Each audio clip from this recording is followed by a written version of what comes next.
All right.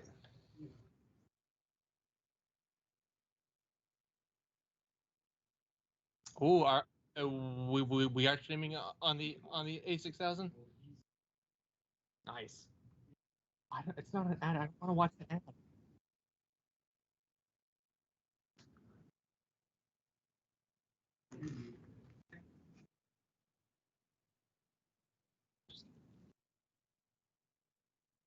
One.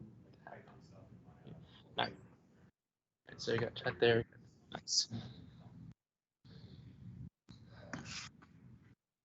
Put this on mute.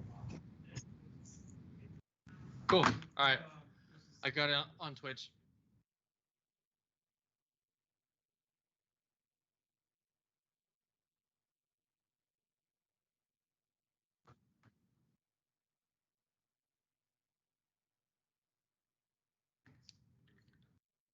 Teams. Oh man, I hate Teams. Why? Microsoft Teams. God. I remember I got the email last year when they were like, "Hey, we upgraded it. That now you can talk to two people at once." It's just like, yeah, oh yeah. But last year it sucked. It was terrible.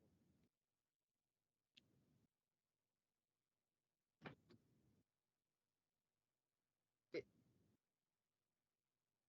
oh yeah, I think they were definitely just forwarding the devs so much stuff of like, here's all the feature requests, do them all. You have 2 weeks. Because when I was doing the IT for the cable company, we had to use Teams, and it was integrated with our ticket system. But we had 8 different ticket systems, so sometimes it worked, sometimes it didn't, and then we had to jump on a different system, and it was so convoluted. And there was no way, there was no API to take a ticket from one system and put another. We had to like hand write everything, like. It's like, hey, someone called, okay, and you couldn't even just like copy and paste it. You had to handwrite it. Like like the system prevented you from copying and pasting because they don't want like because like there was garbage shit in the ticket. It's like no just type it real quick. It's easy notes. It's like yeah, it's a sentence, but if you do like 500 of them in a shift, it's just like why am I doing this? I don't know.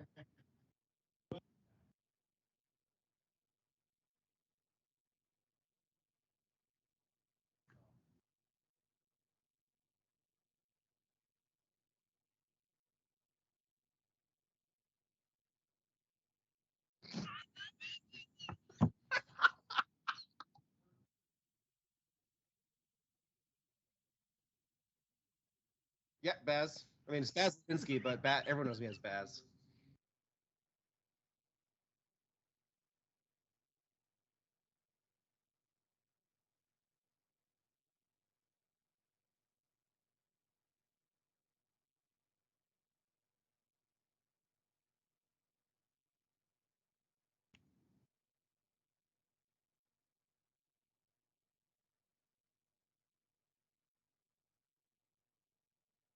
No, I'm checking the audio.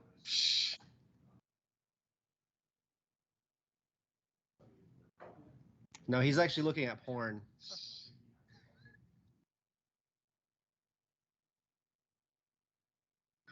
Okay, we're good. Yeah. We're good.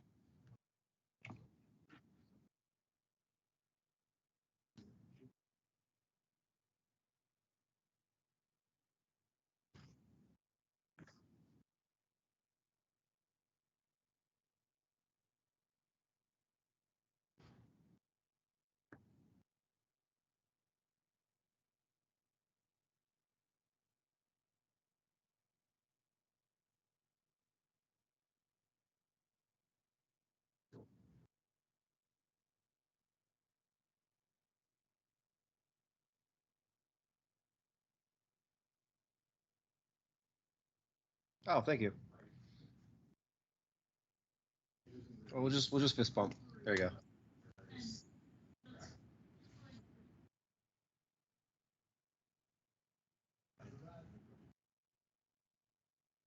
Okay. Well, my name is Jeff Bazlinski. I'm the owner and operator of Baz LLC. I'm basically a low tech guy with doing woodworking. But I make I kind of niche myself in doing high-end chopsticks and puzzles, things like that. But my background was production management. I did IT support. I did some programming and dev stuff. But I quit all of that and started doing woodworking and then went out to cons and such. But I tried to do VR arcade like right before the pandemic and had to put that on hold.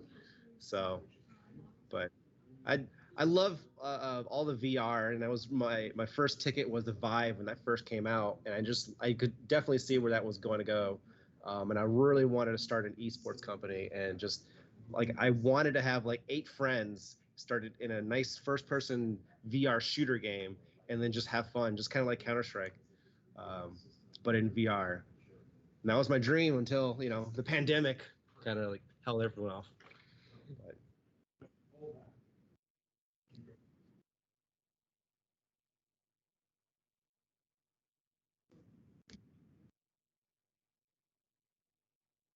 yeah, I mean, I do have a couple of CNC laser machines, so I definitely specialized in doing customizations for a lot of the products that I do. So if someone wants some chopsticks with their names on it, I could easily do that, or their logo engraved on a keychain or things like that. So I kind of made my own do-it-yourself type of laser systems. They're desktops, 40-watt systems.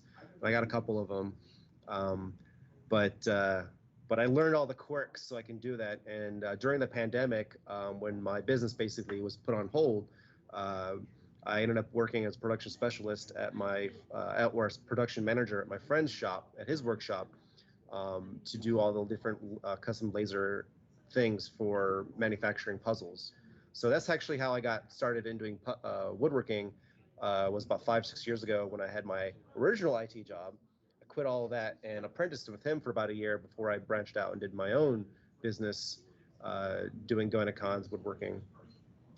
So now that the pandemic kind of sort of it was over, I don't know, sort of, we're in a weird state, but It's pretty close. All of my shows that I prepaid for back in 2019 are finally coming back at the end of this year. It just kind of sucks that like having so much money just kind of like not thrown away. They're just like sort of sitting there, but I can't use because like it's just like how people say, hey, if you do this, you get paid in exposure, and it's like I need money. I need to pay my bills. So um, one of my first jobs, like right when the pandemic hit, I ended up getting a quick job at an IT company doing help desk for people who had, uh, it's like cable companies, but for rural companies. So you have a lot of rural people who don't know anything about computers that would call in, Ouch. who are already pissed because they're not getting service because it's a rural area. Two, the average age of the callers were like 60, so they don't know anything about technology. I have never been cussed out so much in my life by grandmothers. Like, So how much did the calls drop?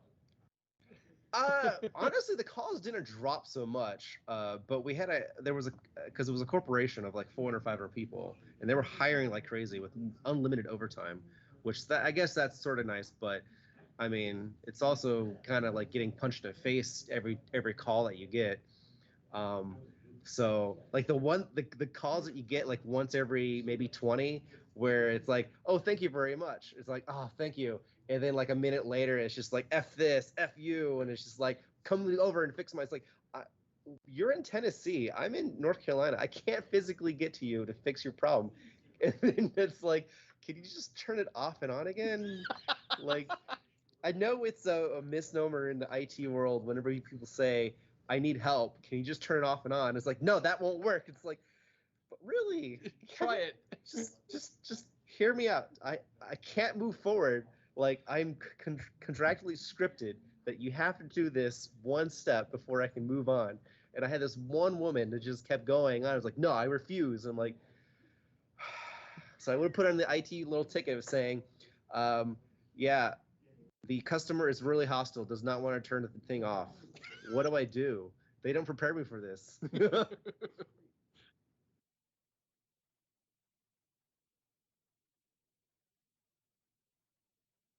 Yeah, it's just like all because a lot of these cable routers were just all POSs that that would just get it just needed a reset. They've been on too long. They're pieces of crap. They're made in China or whatever. Just just reset it. And the people don't realize it's the simplest things of like, why does this not work? Just reset it. Why do you care?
Yeah, I was definitely amazed with how far just cable company technology has risen in the last 5 years alone.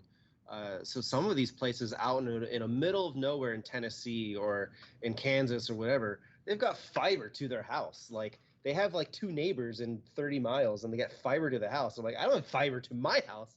And like, I'm in Raleigh. It's just like I it's What like, the heck? and then some of these people are really mad at they're not getting their speed limit of like I'm supposed to get a gig down and I'm only getting 960. Why is that? And it's just like I'm only getting 50 at my house. Like shut up. Just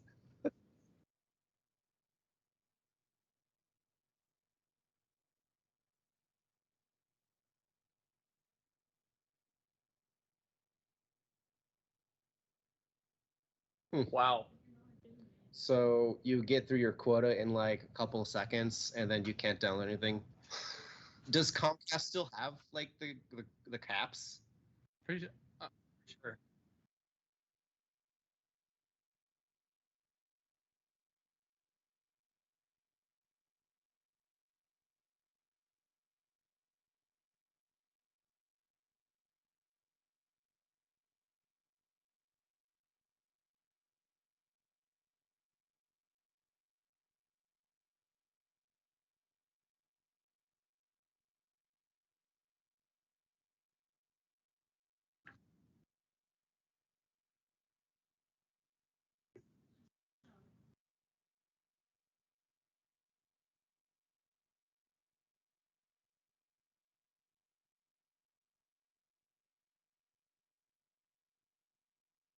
It's recovered. Wow. But I mean, like, how longs are the nodes that need to be to achieve that?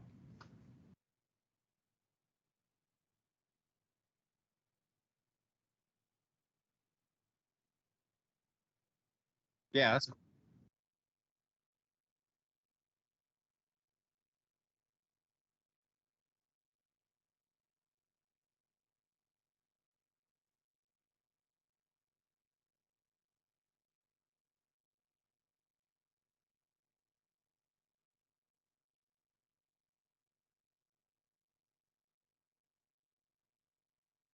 yeah.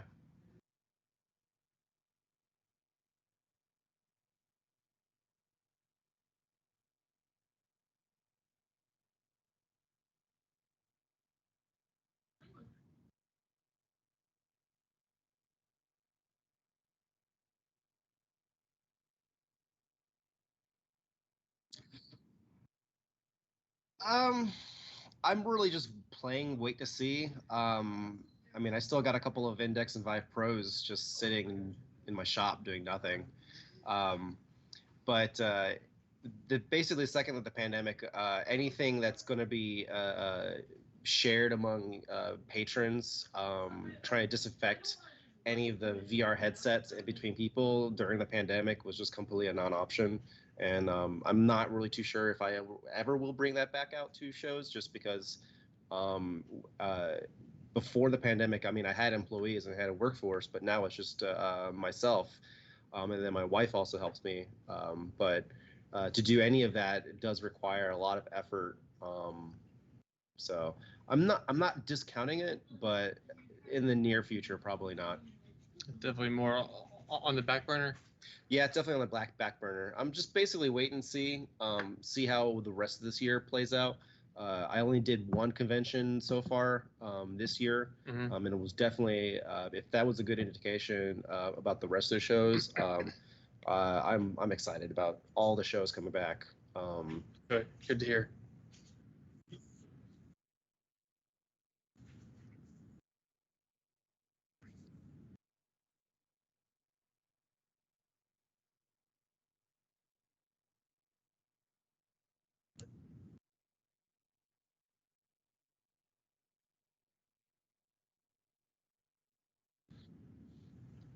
Yeah.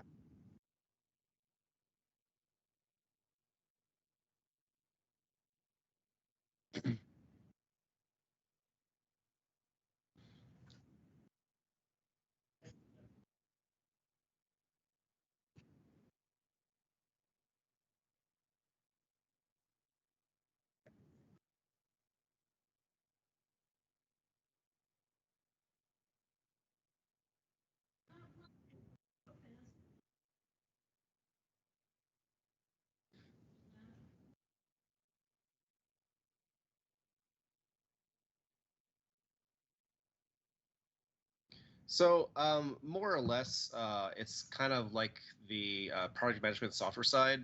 So I use a couple of different. Um, let's see. I use HubSpot for all of my CMS.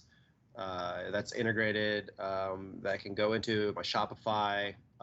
That also integrates with my email system because I'm using Google Drive and Google Admin for all of my email support.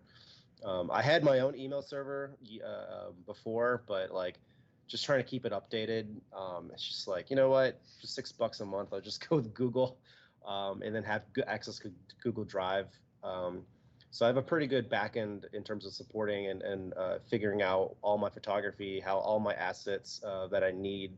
Because I used to be a professional photographer, so I learned the trade in terms of like how to manage files so that you can always find the files, assets, graphics, photographs, documents, as long as you have a pretty easy, understandable way of denoting uh, a simple file structure.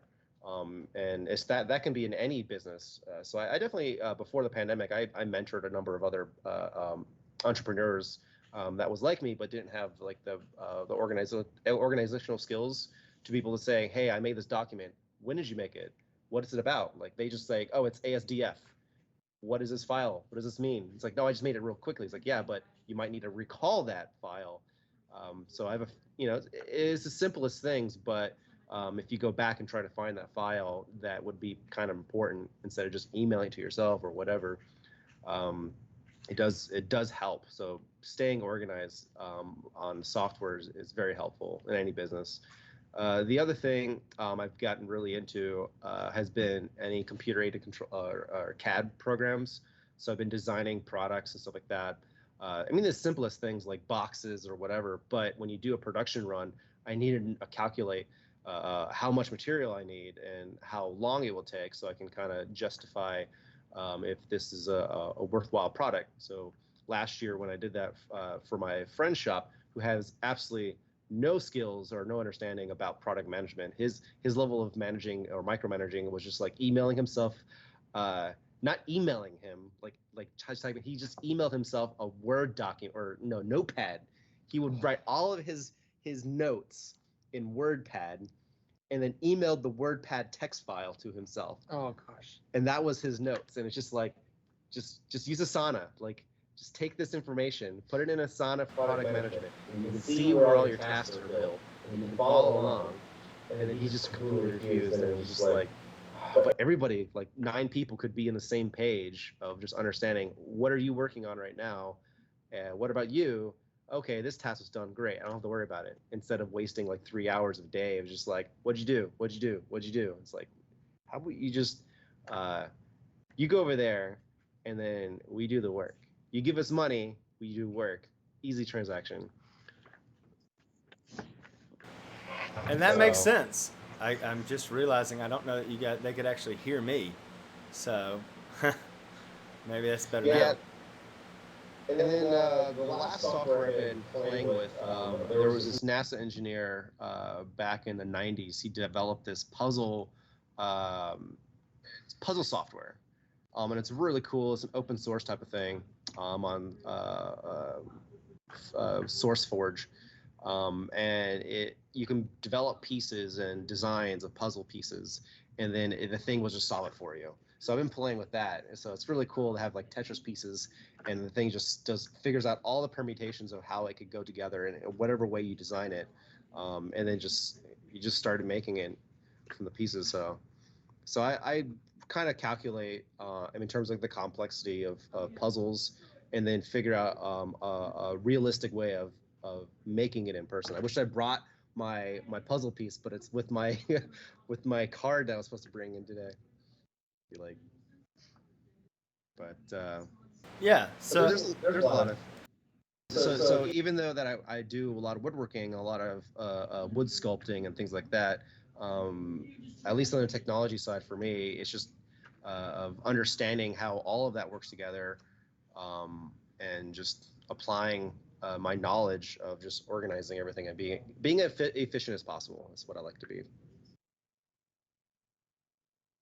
And that's always I think the challenge sometimes is getting all that stuff associated properly and set up the way you need it to be. But yeah, that makes a lot of sense to me. So you don't have to tell me twice.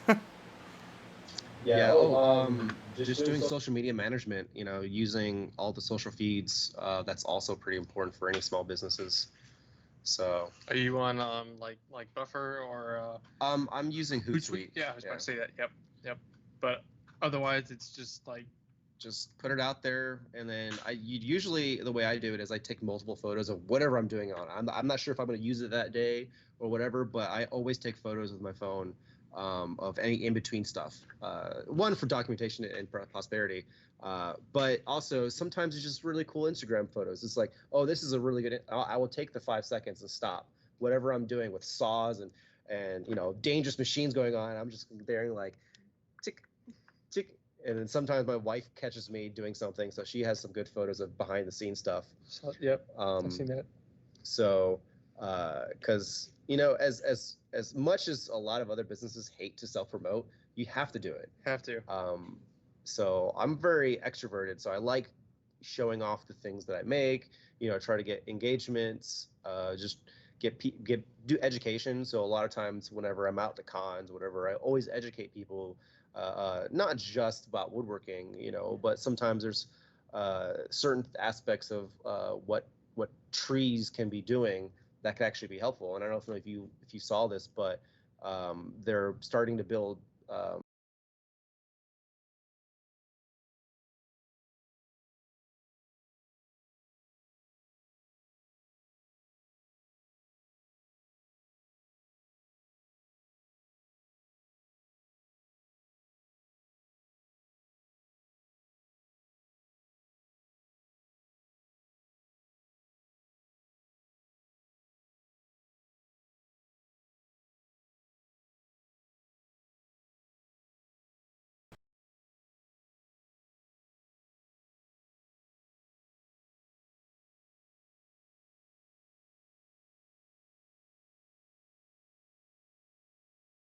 but it's just more of the fact that it's a very strong material.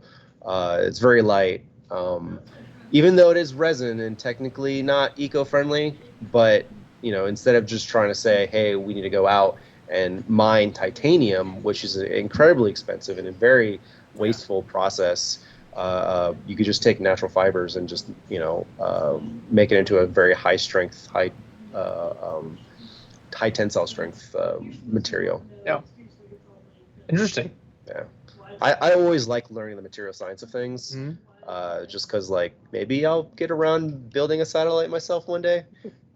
Just shoot up a rocket and be like, what does it do? Sends a hamburger up in space.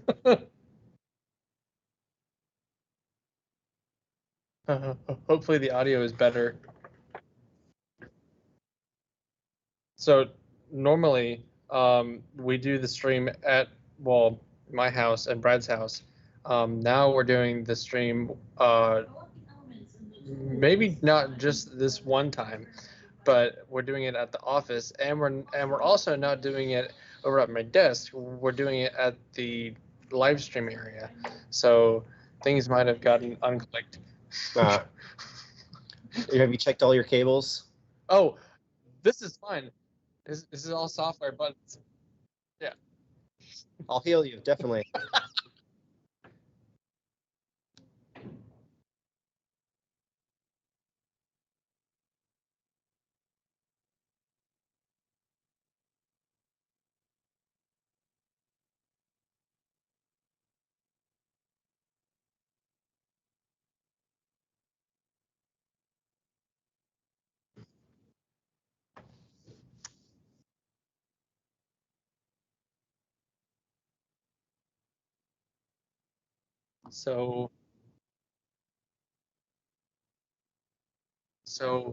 So while Brad's talking and they can't hear him, we aren't.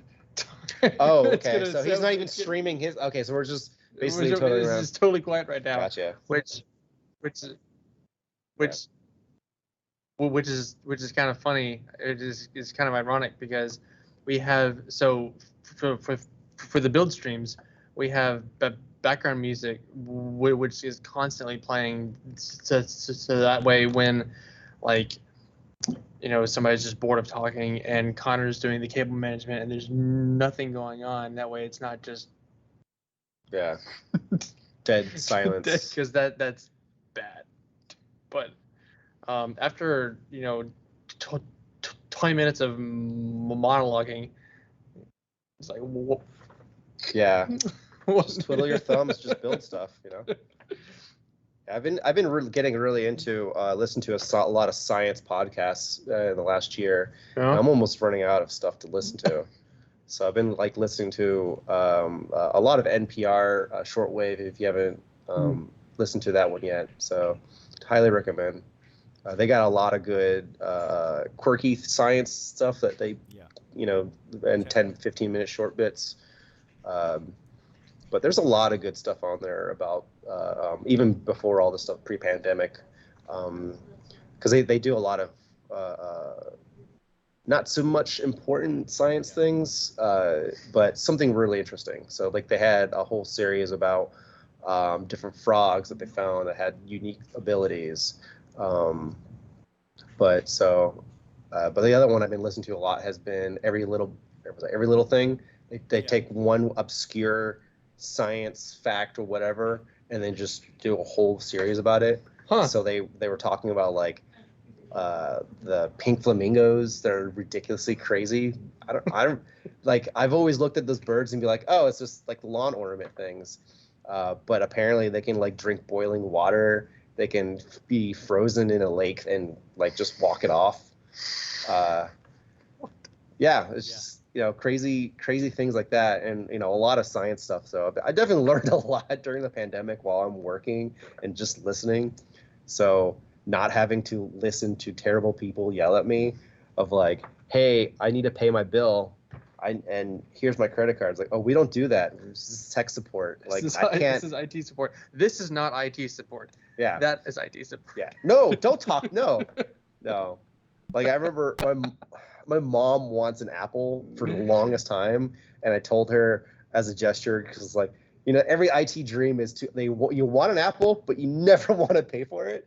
So I've never any Apple products I ever have, I got it for free.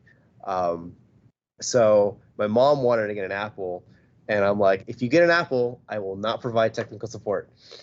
And then she ended up just sticking with Android because I like Android. My wife just got recently switched over from Apple to Android like this past week with some sales.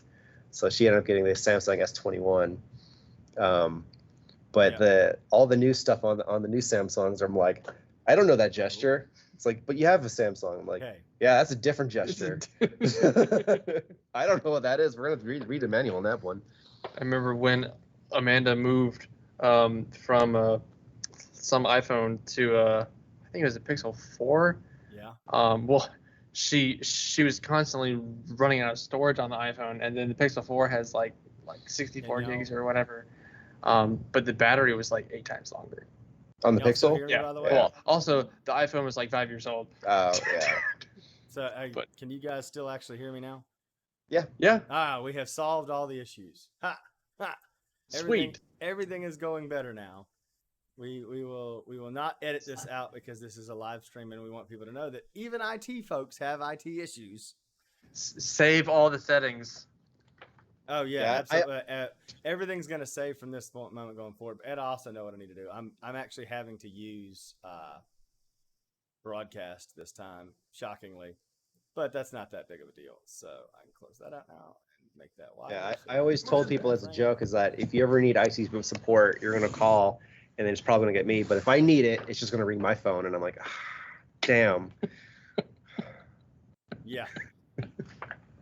Yeah, I guess I'll just Google this real quick. It's a weird little combination too. Like, so I know what I can do now though. I can take this back off the speaker settings and go back to where it was, which is Realtek, so I can actually hear you guys.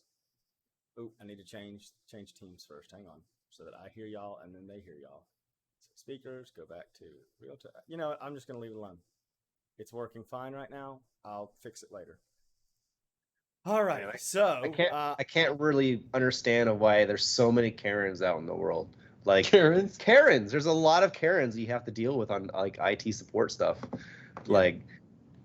Like I think every 3 calls was a Karen, and sometimes every 10 calls there's a super Karen that always asks for the manager, and then we have a specific thing and it says there's no manager. It's like man. So the worst call I ever took was this 78-year-old woman. I only know that she's 78 because she yelled at me multiple times that she's 78. That she ended up getting fiber to her house, and it wasn't even a house. She was living in a trailer park. Why does the 78-year-old lady have fiber? I have no idea. For her grandkids. She's 78 and she gets fiber to the house in rural Kentucky. Like, I'm completely jealous of her and her ability in this trailer park of hers that she gets fiber directly to the home. It's like not even a node, it's direct fiber. But she calls in super pissed. Like, adamantly, the first word out of her mouth was F-bomb this, F you, how dare you, and my lawn has paint on it. I swear to God. She was calling in because the surveyors that was installing the brand new fiber to her house, they had to bury her lines from the street to her home, and it was like maybe 60 feet. So they spray painted actually it wasn't them, it was the city that came in and spray painted the lines like they're supposed to do for surveying of where all the ground pipes and electrical or gas, things like that. So when the guys do come and actually bury this line, they don't hit anything. It's kind of standard. Like everybody kind of knows this has been going on for decades. It's like a normal thing. But this woman just didn't understand. It's like, we're going to have to take this line and put it underground. I'm like, okay. And then they just came and spray painted her lawn with the biodegradable, washable red paint that every surveyor use. And then they buried the line. And then this woman called in and was trying to get a manager, someone at the tech company, and so that she could complain that someone spray painted her lawn and she needs to save her grass. So on her phone of this, Now this is like maybe 5-10 minutes at this point of her just I haven't said one word other than saying, "Hi, how can I help you?" And then she's just yelling the entire time that she's 70 years old. It's like 90 degrees outside. She's on all fours with a pair of scissors and trying to save her lawn by cutting all the blades individually. And I'm like, "Ma'am, can you not do that?" It's like, if I die, I'm 70 years old. My life is going to be extinguished, and it's going to be all your fault. I'm like, how? I'm just like, can you go back inside? You know, I was like, I'm dehydrated. It's like, then drink some water. Like, and the whole time I'm thinking, I can't end this call. Like, there's a mandate. Like, they have to either directly threaten you to hang up on the customer, or they have to hang up themselves. It's like, so I'm just listening to this woman go on a whole rant for 15 minutes about her lawn and how she's 78 and on all fours. And I'm just like laughing out. And it's like, it's not even tech. It's like, okay. And then so after 15 minutes, I gave no F's. I'm like, all right, here, I'm going to give you a direct line to the local supervisor because I don't care. Dan's an idiot and he sucks over there anyways. He's dropped my calls and so I basically gave her Dan's number and then messaged Dan. Dan, by the way, is a local manager who doesn't know who I am. he's just a local manager of the local IT mom and pop's place, whatever. It's like a small company of like maybe 5 people out in rural Kentucky. He doesn't know who I am. He just knows that I'm a tech at this big corporation that they hire out for the tech support. I just have Dan's number. So I'm just like, go call Dan. Go tell Dan what you need a tier. And so then that happens. And then I get like a couple days later, there goes on a message board for the company that to reiterate the policies, do not give Dan's phone number out because there has been a situation where angry customers call Dan. I'm like, that sounds like Dan's problem, not our problem. Right. It's like, maybe Dan should be giving his phone number out to us. So as we get to continue down this, and we've kind of taken our tangent while we had to fix the sound, which seems to be working great now. The question that I come to next is from a perspective of technology and things that you use. What are some of the technology that's out there that you use that improves your day to day? So in woodworking, is there like a specific machine that you use the most? Is there a specific I'm trying to think of a good point to it. Is there a specific computer you rely on if you're, deciding to build an esports setup for VR? What, from a call log, is there a specific, headset that you have that you use? I mean, what are some of the things what's some of the normal technology that everybody out there should be kind of looking at? And while this is not sponsored by anybody, it's just like, what's some of the stuff? Like, are you a Logitech Brio man? Are you an Intel guy kind of thing? Well, I'm definitely an NVIDIA, Intel, and Logitech guy. So, like, I've been stuck with those brands for decades at this point. I have a couple of their wireless mouses. I use their headsets. I have their wireless headsets, things like that. But I stick with Intel, even though sometimes, I guess at this point, AMD is kind of winning. AMD is kind of, for the most part, yeah. Until we see something new coming in the fall, and they have shown off Alder Lake, so it is something we can talk about. But until something like Alder Lake comes back around, and then some kind of next generation HEDT, there's no comparison between Threadripper and. Okay, there are some comparison points between Threadripper Pro, and some of the HET Intel stuff. But yeah, I tend to say it's funny because I can't remember if there's something, and I don't know if there's something coming up where we can really to talk about other than APUs that AMD has. But when you talk about like the Intel setups, every Intel machine you buy has an integrated GPU. Unless you buy the F1. Which does have it, but that just means that their chip failed in some sort of fashion, spectacularly, and they just basically laser cut that part off.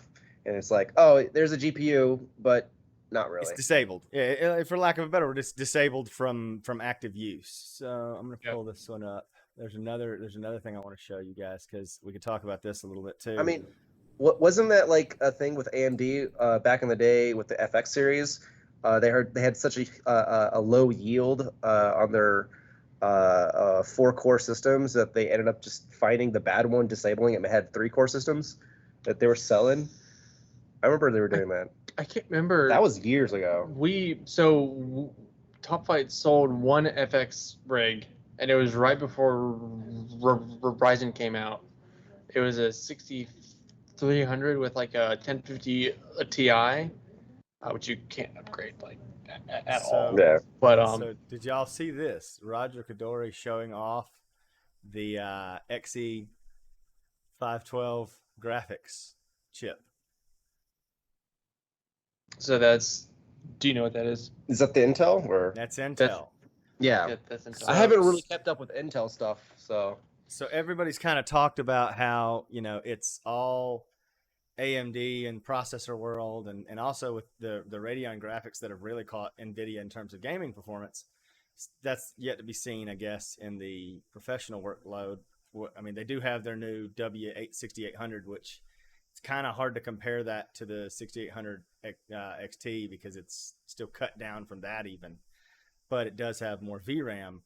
But I say all that to say this: this is an incoming GPU from Intel that they talk about. I don't know. I have no idea when it will launch, and no idea what it'll do with that. But it is something that's incoming, and it's gonna be See if I pulled it. Here's the Twitter post of it.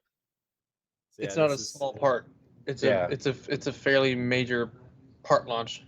I mean, they were investing huge amount of money in Arizona for all their fabrication areas down there. Still, yeah.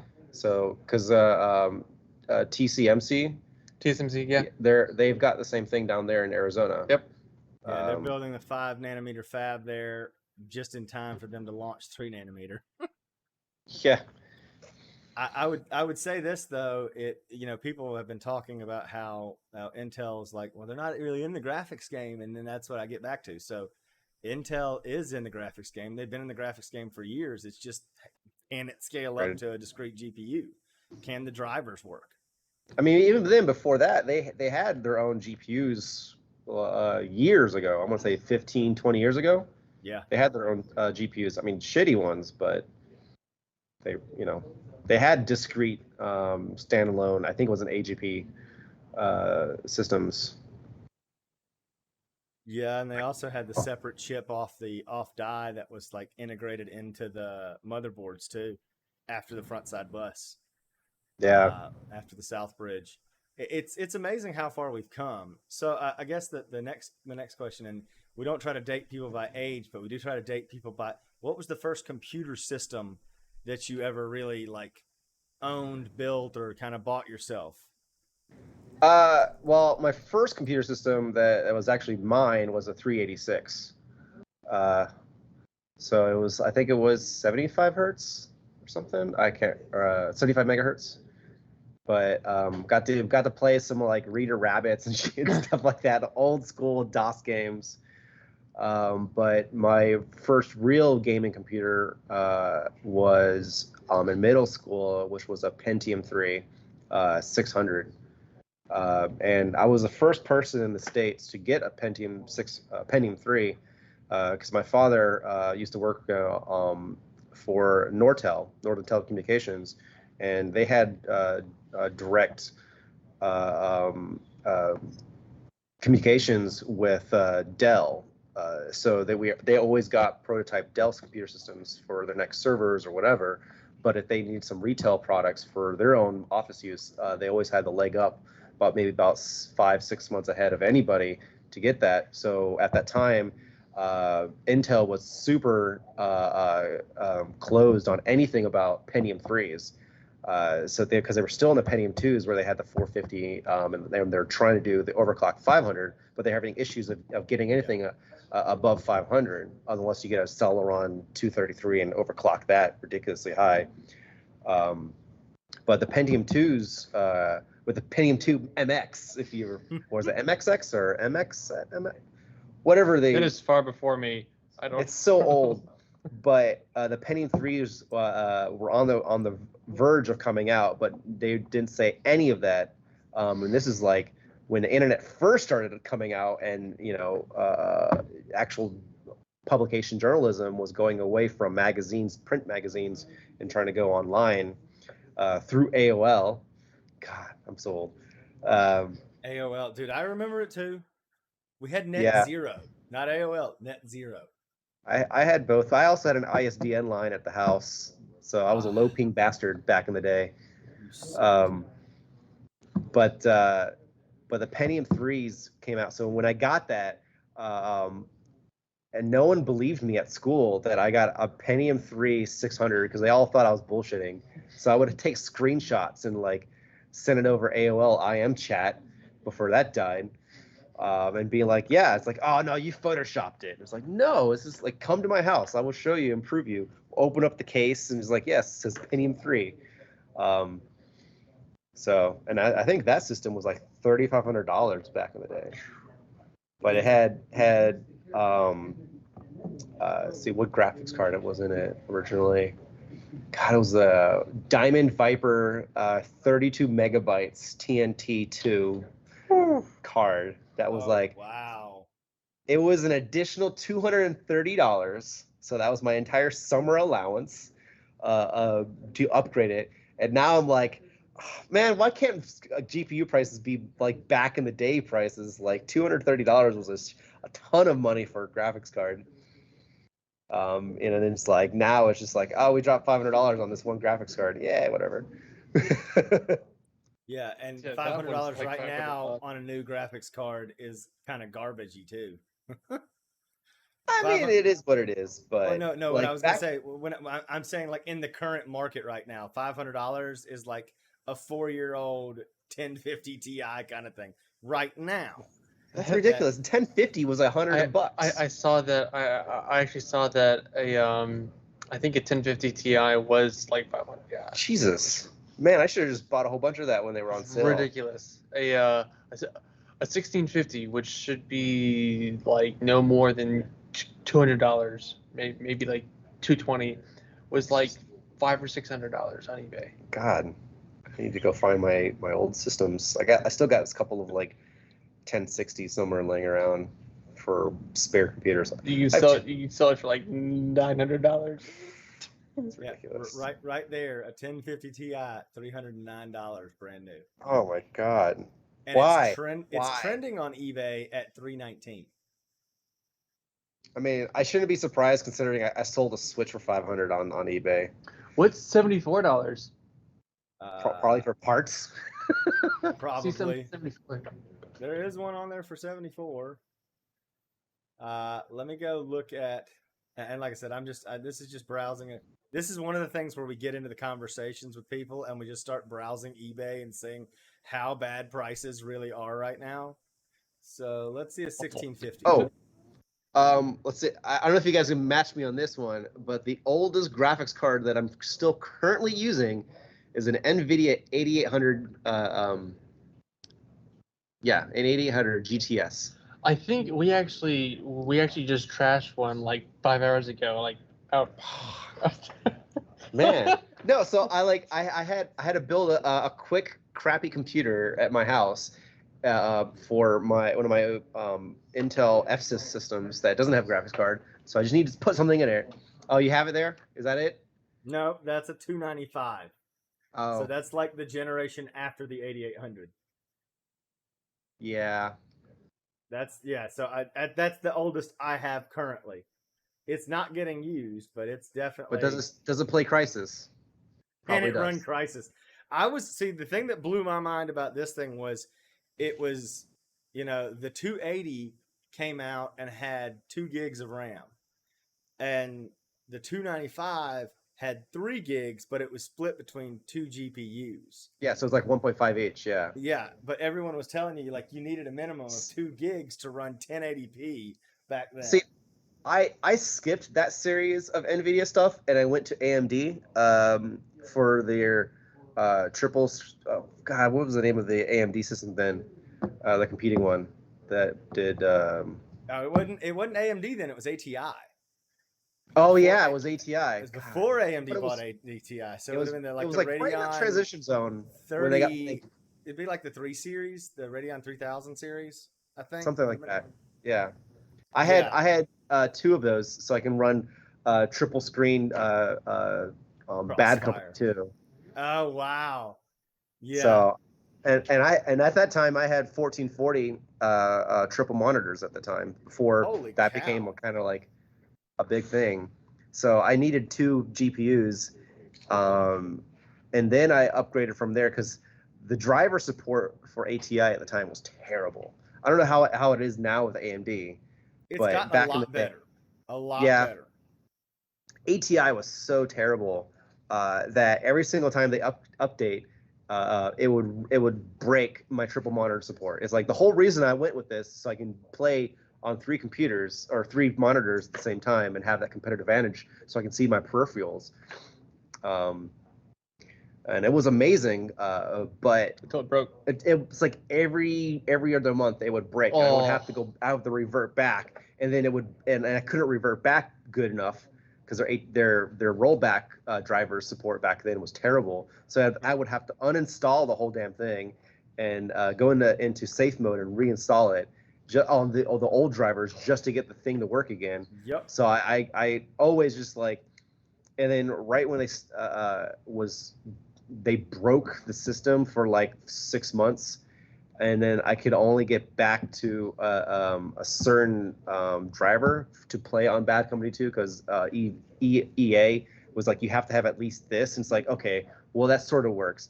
But like at certain angles, it would just like cause like the certain textures to flicker on and off. So if I get in a right area and look at something right, I can basically wall hack because my drivers was all shitty. So that was like a good competitive advantage. I mean, as long as I didn't like spaz out and like have epilepsy. But What? then I went up to was it the 2070s? So Yeah. Wait, you went from like a 10-year-old ATI to a 2070, like RTX 2070. no, not RTX. This is still back in 2010. When they got rid of the 295s or whatever. Oh no, it was the 460s, the GTX 460s. Okay, I was about to be So like, you went Fermi style. Yeah, and I think that was the last where they actually supported triple gaming support on those. Triple. So you could do quad SLI with Pascal, so that was the 9 series, and then with no 10 series. yeah, Pascal was 10 series. The 9 series you could do SLI with the 7 tier, and then Yeah, but this was before they had all the high end i7s and i9s that have way more lanes. But like the original i7s like had an insane amount of lanes. So I think it was like each graphics card had dedicated 16 lanes when the first i7 came out for their Northbridge. So that's why I went with the triple GPU setup for the i7s back then, and that was amazing because I could run anything in 1440 p at like 120 frames with like 128 FXAA on it. It was so pretty, so fast, so glorious. Like my Crisis was amazing. that was the X79 and the X99 platforms, I think. Yeah. Oh, Broadwell. Yeah, God, so that would have been Sandy Bridge. Yeah. Oh man. What was right after Sandy Bridge? It was the Ivy Bridge. Ivy Bridge. Yeah, that was the one. And then right after that, that's where they started killing all that and as well capped the lanes to 16. No. It's never really been capped to 16. What it was they moved when they went to Sandy Bridge, they took out the South Bridge. Right. Which it used to be that PCI was basically all based on the PCI Express is all on the South Bridge. And so they had a few lanes that were kind of tied into the CPU directly, but they expanded, they built the South Bridge into Sandy Bridge. Into the chip itself. So you've got a huge exponential increase in lanes available to you direct from the CPU, and the chipset, which is now the North Bridge, which was the North Bridge, kind of picked up some of that excess. Yeah. And but the second that you have 2 GPUs, it's split between 8 and 8. Oh yeah, and that was, I think that was the first Skylake processor, like, because that's also when Skylake was really, they had the extreme editions of things, but so like your i7s and i9s and that kind of stuff were really all on a different motherboard to begin with. And so they kind of separated out, and you went to the, I guess it was Socket 2011 with Sandy Bridge, that also had the same, so basically HEDT kind of walked away into a whole nother platform arena. So it's kind of a whole different little setup. And then you had non-HEDT, which got really strapped behind, but that was the cheaper chip. So it was like, well, okay, pluses and minuses here. Kind of strange to me still. So continuing on back with on the rundown. What? Back on the rundown? Yeah, back on the rundown.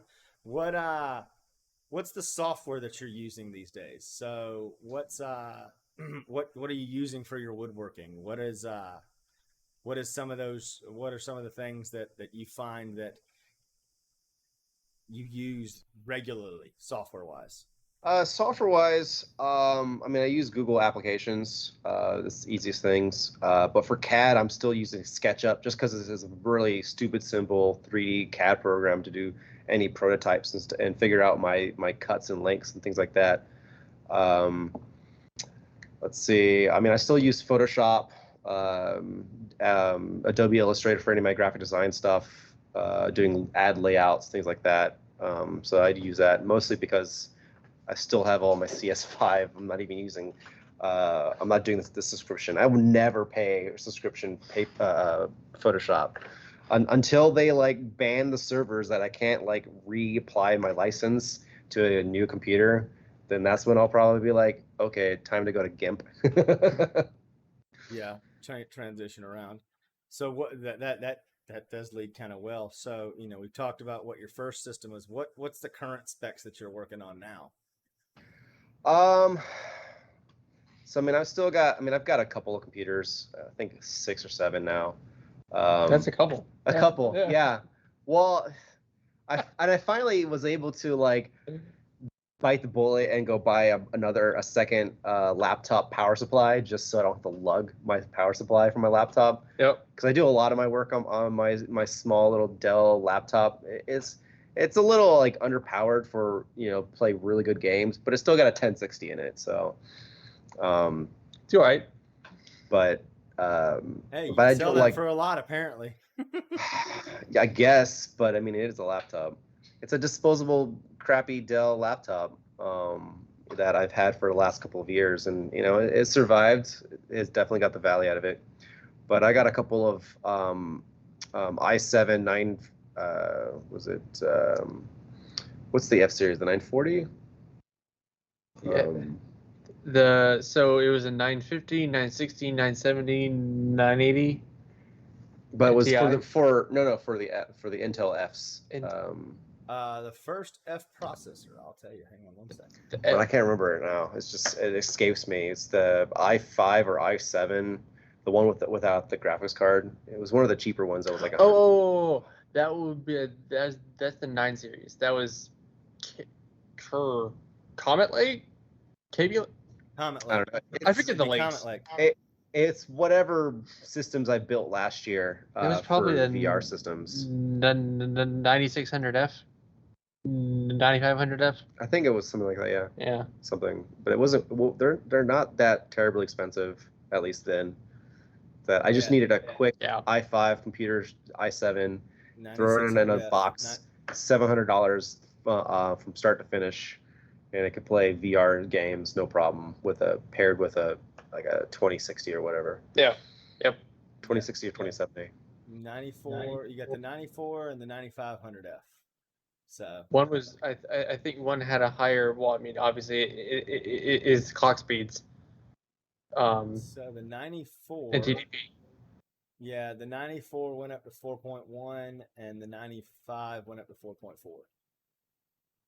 Probably a 65 watt and a 95 Yeah, they were watt. really low powered. Well, I don't know about low, but Well, comparatively, when my old i7s was like 65 1,000 watt. watts. it was like chewing through 230 watts, and if you overclock it, it would go to 440.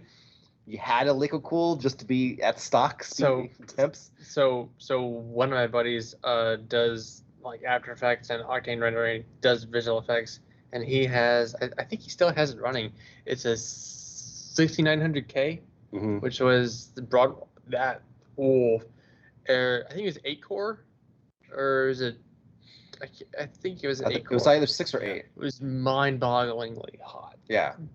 Yeah, no, because when I had my triple GTX, I mean, I had 2 power supplies, one to dedicated to power them, because when I had it overclocked, all 3 of them combined would eat through 1,000 watts. Yep. And then I had the rest of the system overclocked as well, and that was decently at 600 watts. Wow. Yeah. So, just the processor was like 400 watts, and the rest of the system, another 200 or whatever. But it would just be my space heater. So during the winter months in my house, I would just be folding at home when I'm not playing computer games or whatever, just to heat the room. Nice. So my room was always toasty at like 85 degrees, and then you step out, it was like 60 in the rest of the house. It's like, why? I'm paying per power just to heat. No, I don't need a space heater. Just need Just turn the computer. Just do some science, Make that thing run. So I guess looking at it again, how in every industry is just different. So like to give you the comparison to me, usually within our industry, it's about once every 5 years that you see a upgrade from a set of computers to the next set of computers. About how often for you guys do y'all find yourselves? For you, do you find yourself saying, okay, it's time to get a new machine? Is it, I'm going to wait, 5 or 6 years down the line till I've got something, better to work with? Or is it something where I'm going to wait and, It's definitely not that long. I would say pre-pandemic, it was like every year I would build a new system, get the latest graphics card or whatever. Usually it's always spurred upon like, what's the good game that's coming out that I really want to play and really inspired to play, and then that's when I like kind of key like, okay, what's my budget? What I'm going to do? I mean, since I was doing all my my woodworking business, I didn't really need to have the highest computer system at the time because I was working nonstop, working 80 hours, during the week, and then go to a con and work another 80 hours. So I didn't really play a lot of video games when I was running that. So my proposal, at least that I was trying to propel, was to let's start a VR business so I can play games. So that's when it really propelled me last year, right before the pandemic, to build a couple new computer systems. So I've got an i7 for one of the last generation. I think it's 2 generations now. Desktop computer with a 2070, and then the other systems, I've got a couple of the i5s with 2060s in them.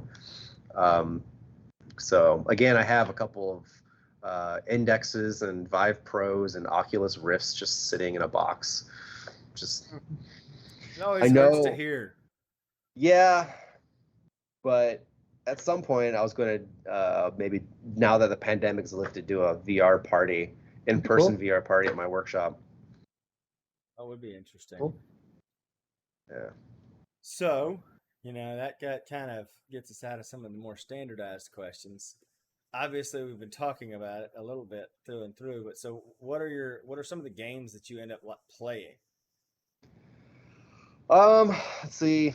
Lately I've been getting into Valheim, the kind of like the Minecraft type style Viking game. I've seen that. It's pretty fun. It's pretty unique. Because that game kind of exploded crazy.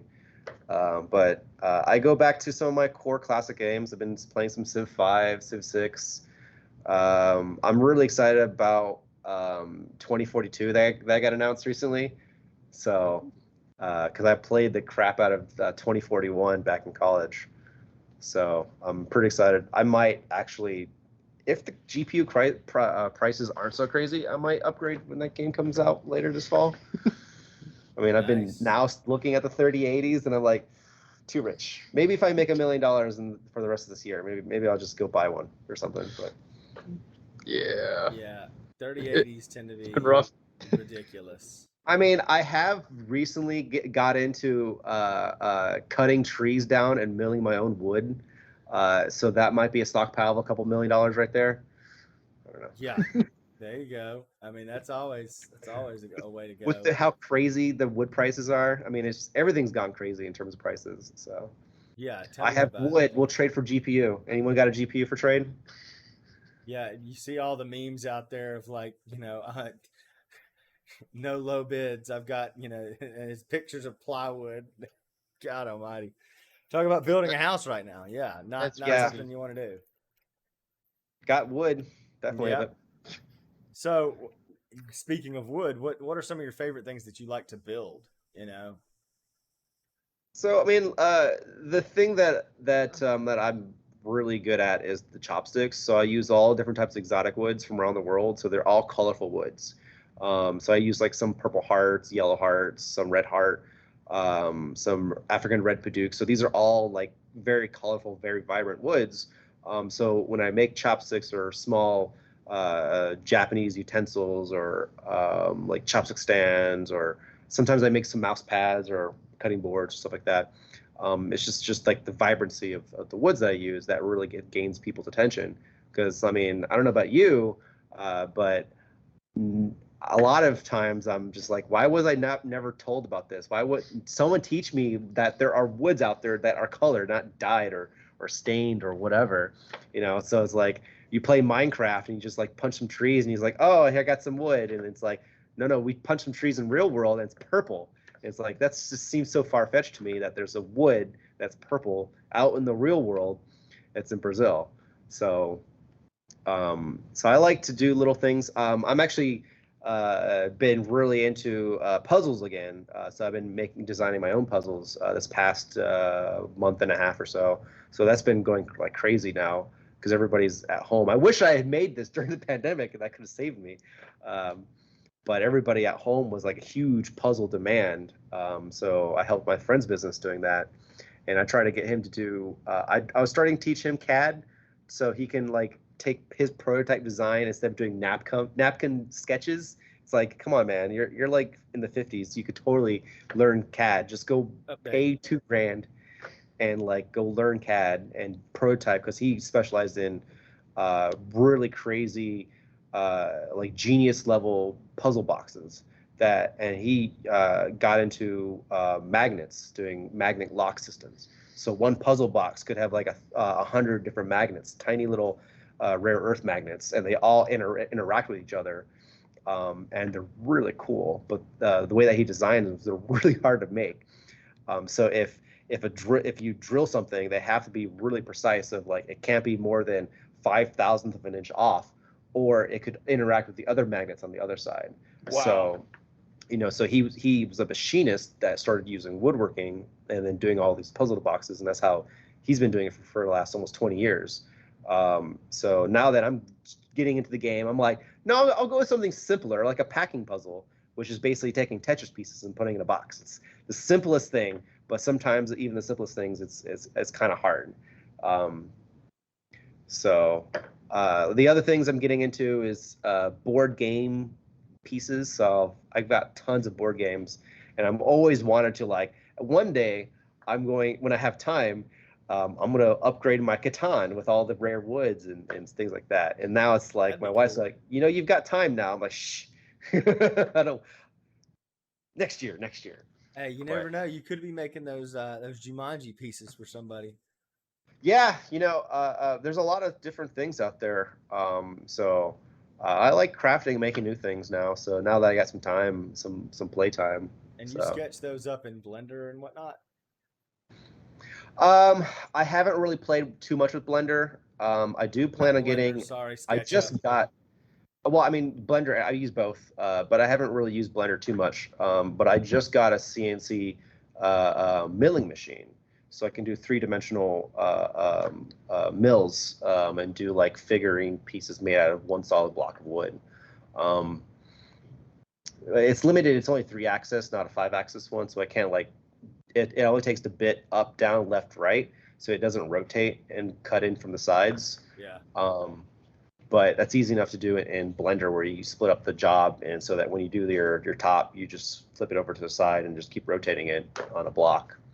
So you can get some really intricate sculpturing going on. That sounds kind But of cool. yeah, I mean, there's a Uh-oh. my laser machines are pretty cool in itself, where I can do multiple etches and do layering. Um, I build mechanical locks out of plywood, so just laser cut some things out. You just glue them up. Yeah. You can do some really cool mazes, things like that with that. But the downside with using lasering is that it does for wood it leaves all the sticky or resin or carbon residue all over your products. So you have to spend some time to clean all that off. So I'm not the biggest fan of lasering wood, but as long as you know what your finished product is supposed to be, then you just spend some time in cleaning it. So that's my pet peeve with lasers with other people. They're like, I'm gonna laser some stuff out and sell you for a lot of money, and it's just like, and you see it, it's like, ah man, it's got gunk on it. Why can't you just clean it off? Just wipe it off, man. Spend the 5 seconds and do that. Yeah. So, we've kind of gone through the most of the rundown. So, what are some things that you think are unique, at least to the industry right now, that are coming out? What are some of the products that you're excited about, or that you've seen that make you want to go out and say, like you said, if you had $1 million, you want to go buy this, this, and this? I mean, is it For something? Well, for for anything, production or just machines or everything. Like, so what are some cool machines work wise for wood you'd like to get? A 5-axis? Is there something else out there that you'd like to like I said, money's no object. What are some things that you wish you could have for yourself? uh man, I didn't really think about that. I mean, I just upgraded one of my table saws for the saw stop, which is it's a table that has a safety mechanism. So if you touch the saw, it retracts the saw blade. So it's a nice safety computerized table saw system. Yeah. So apparently, with all the shortages going on last year, professional table saws is a huge shortage right now. So the system that I was able to get, I mean, it was like maybe $3,000 or 2.5 grand or whatever for the table saw. And I literally got it off the truck like 5 minutes after it came to the store. Like I just showed up and be like, did the truck came in? And I'm like, yeah, we got it. And it's like, all right, bring it down.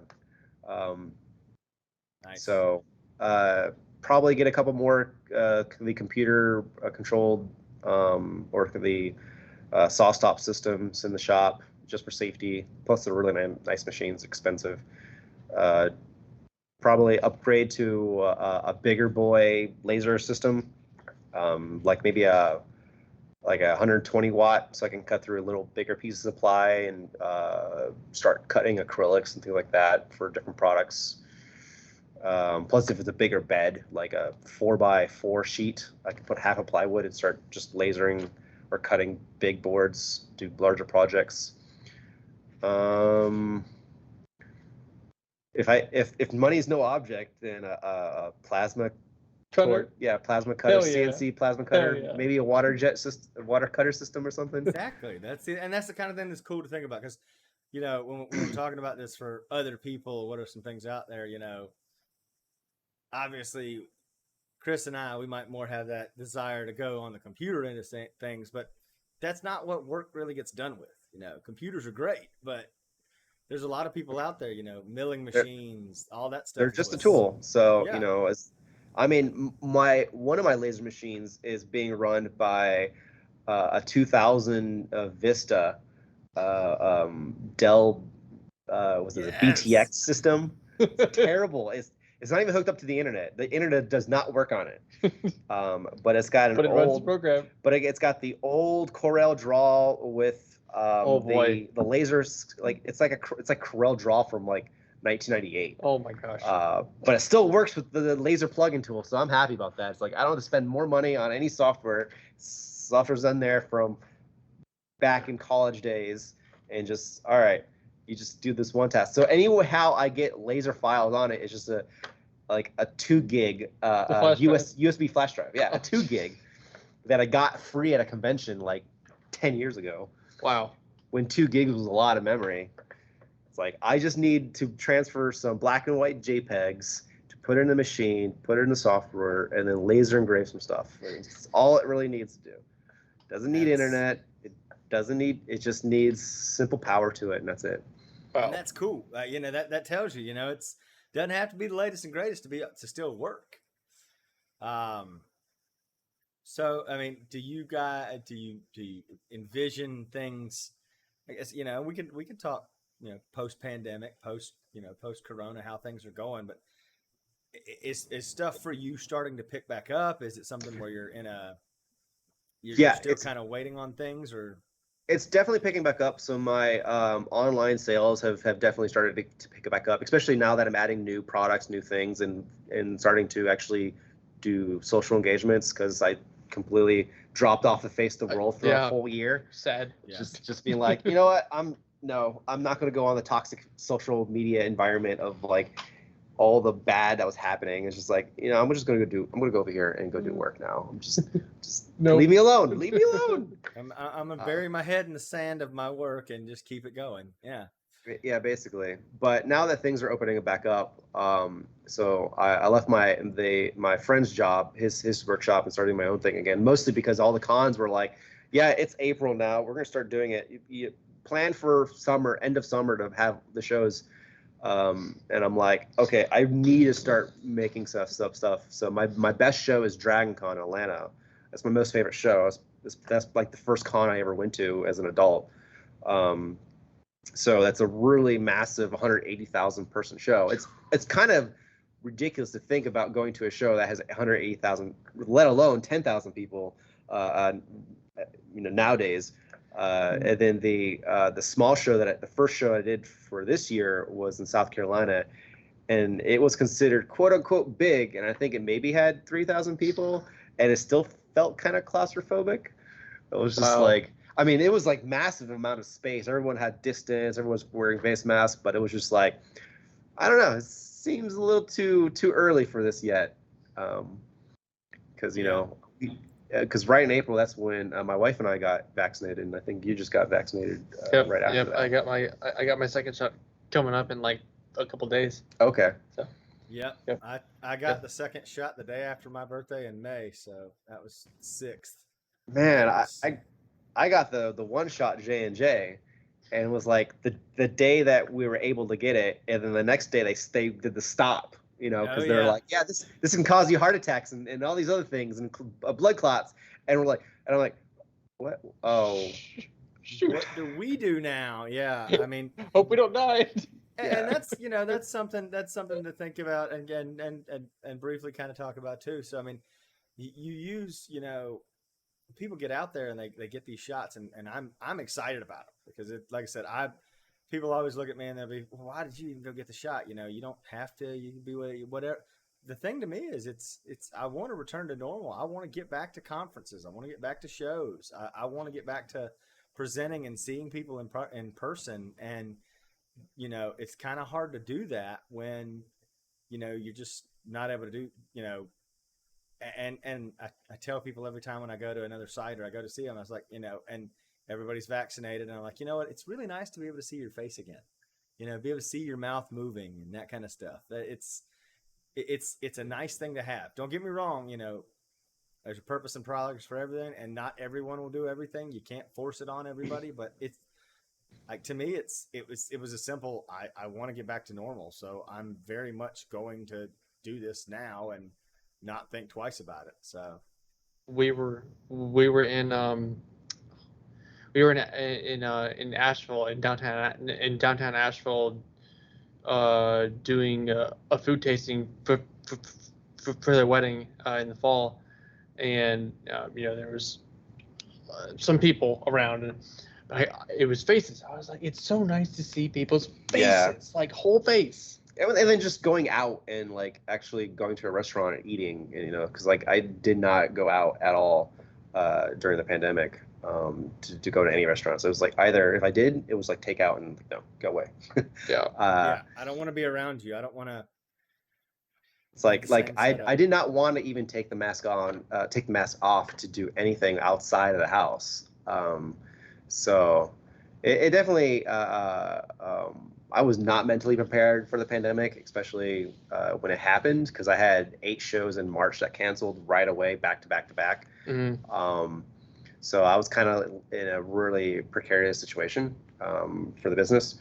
But the whole time I was thinking the story about the guy who ran the DeLorean company back in the 80s, and then when he was having financial troubles, he did everything and anything that he could to keep his company alive, including try to do a $300,000 drug deal and then getting caught. And that's one of the reasons why the DeLorean like failed, was because the owner got caught doing drug deals to save the company. So it's like, that's like, I will do everything except for that. Except that. Yeah, just not that. I'll go back to IT support, I guess.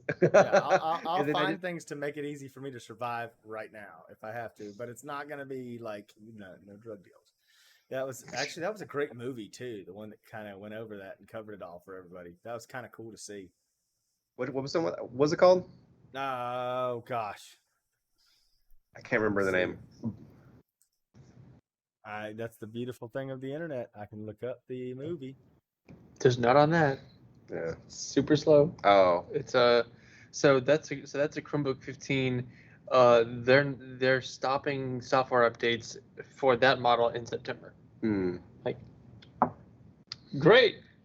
You just slap a 1060 sticker on it and just sell it on eBay.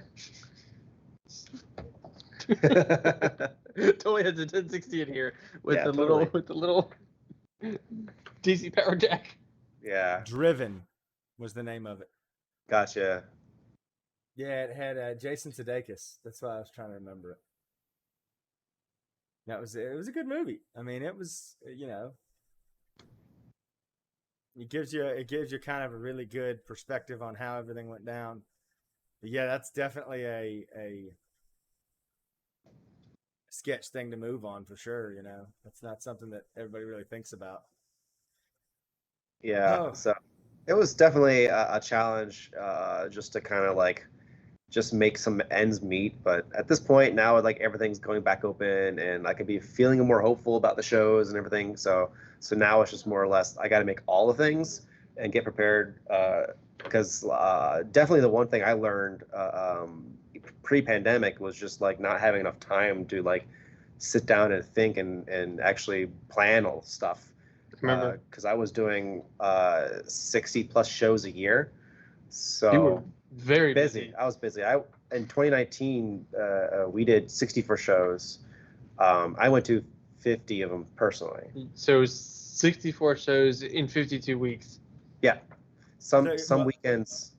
Some weekends I would double book. This is probably a great tie into the next question I have, so we can just kind of pose it with you there. So what's the marketing, I guess, the shows, the kind of stuff that you end up finding yourself at for, getting your product out there for people?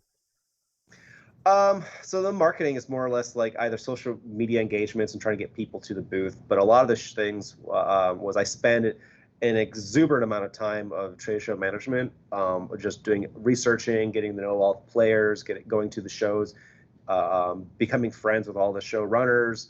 And my previous experience was I used to be staff for a number of these shows anyways, as a volunteer. So I kind of knew these people already before I even went into the show. So I already knew the industry quite well. And when I worked for one of my old medical jobs, I was medical marketing, because I went to NC State for a marketing degree. So I'm kind of well versed of how things should be running and what to look out for. So when I went into doing these cons, I already going into cons knowing what are the signs of a bad con, what are the signs of like the things that are kind of good and what they should be doing to go better. So when I engaged a lot of these conventions, I would say, hey, I'm this person. I want to be a vendor. How do I apply? What can I do? This is what I do. And then start having good conversations with them. And then when I actually finally go out and meet these showrunners or staff, this is what I do. But it's also the workmanship of what my products are. And also the fact is that I always build these crazy, ridiculous wood booths. Like I would design it in CAD, figure out what my cuts are, go to Home Depot, buy all the wood, and take it to the con. Like sometimes it's just like on the way to the con. I'm like I would just be driving from like on a Wednesday or Thursday, driving to the convention and designing it while my wife drives or my business partner or an employee drives. I'm designing it. I have 3 hours to design this booth. I don't know how everything's going to be laid out. So that by the time we get closer to the city, I'm like, all right, get to the Home Depot. This is how much wood we need to buy.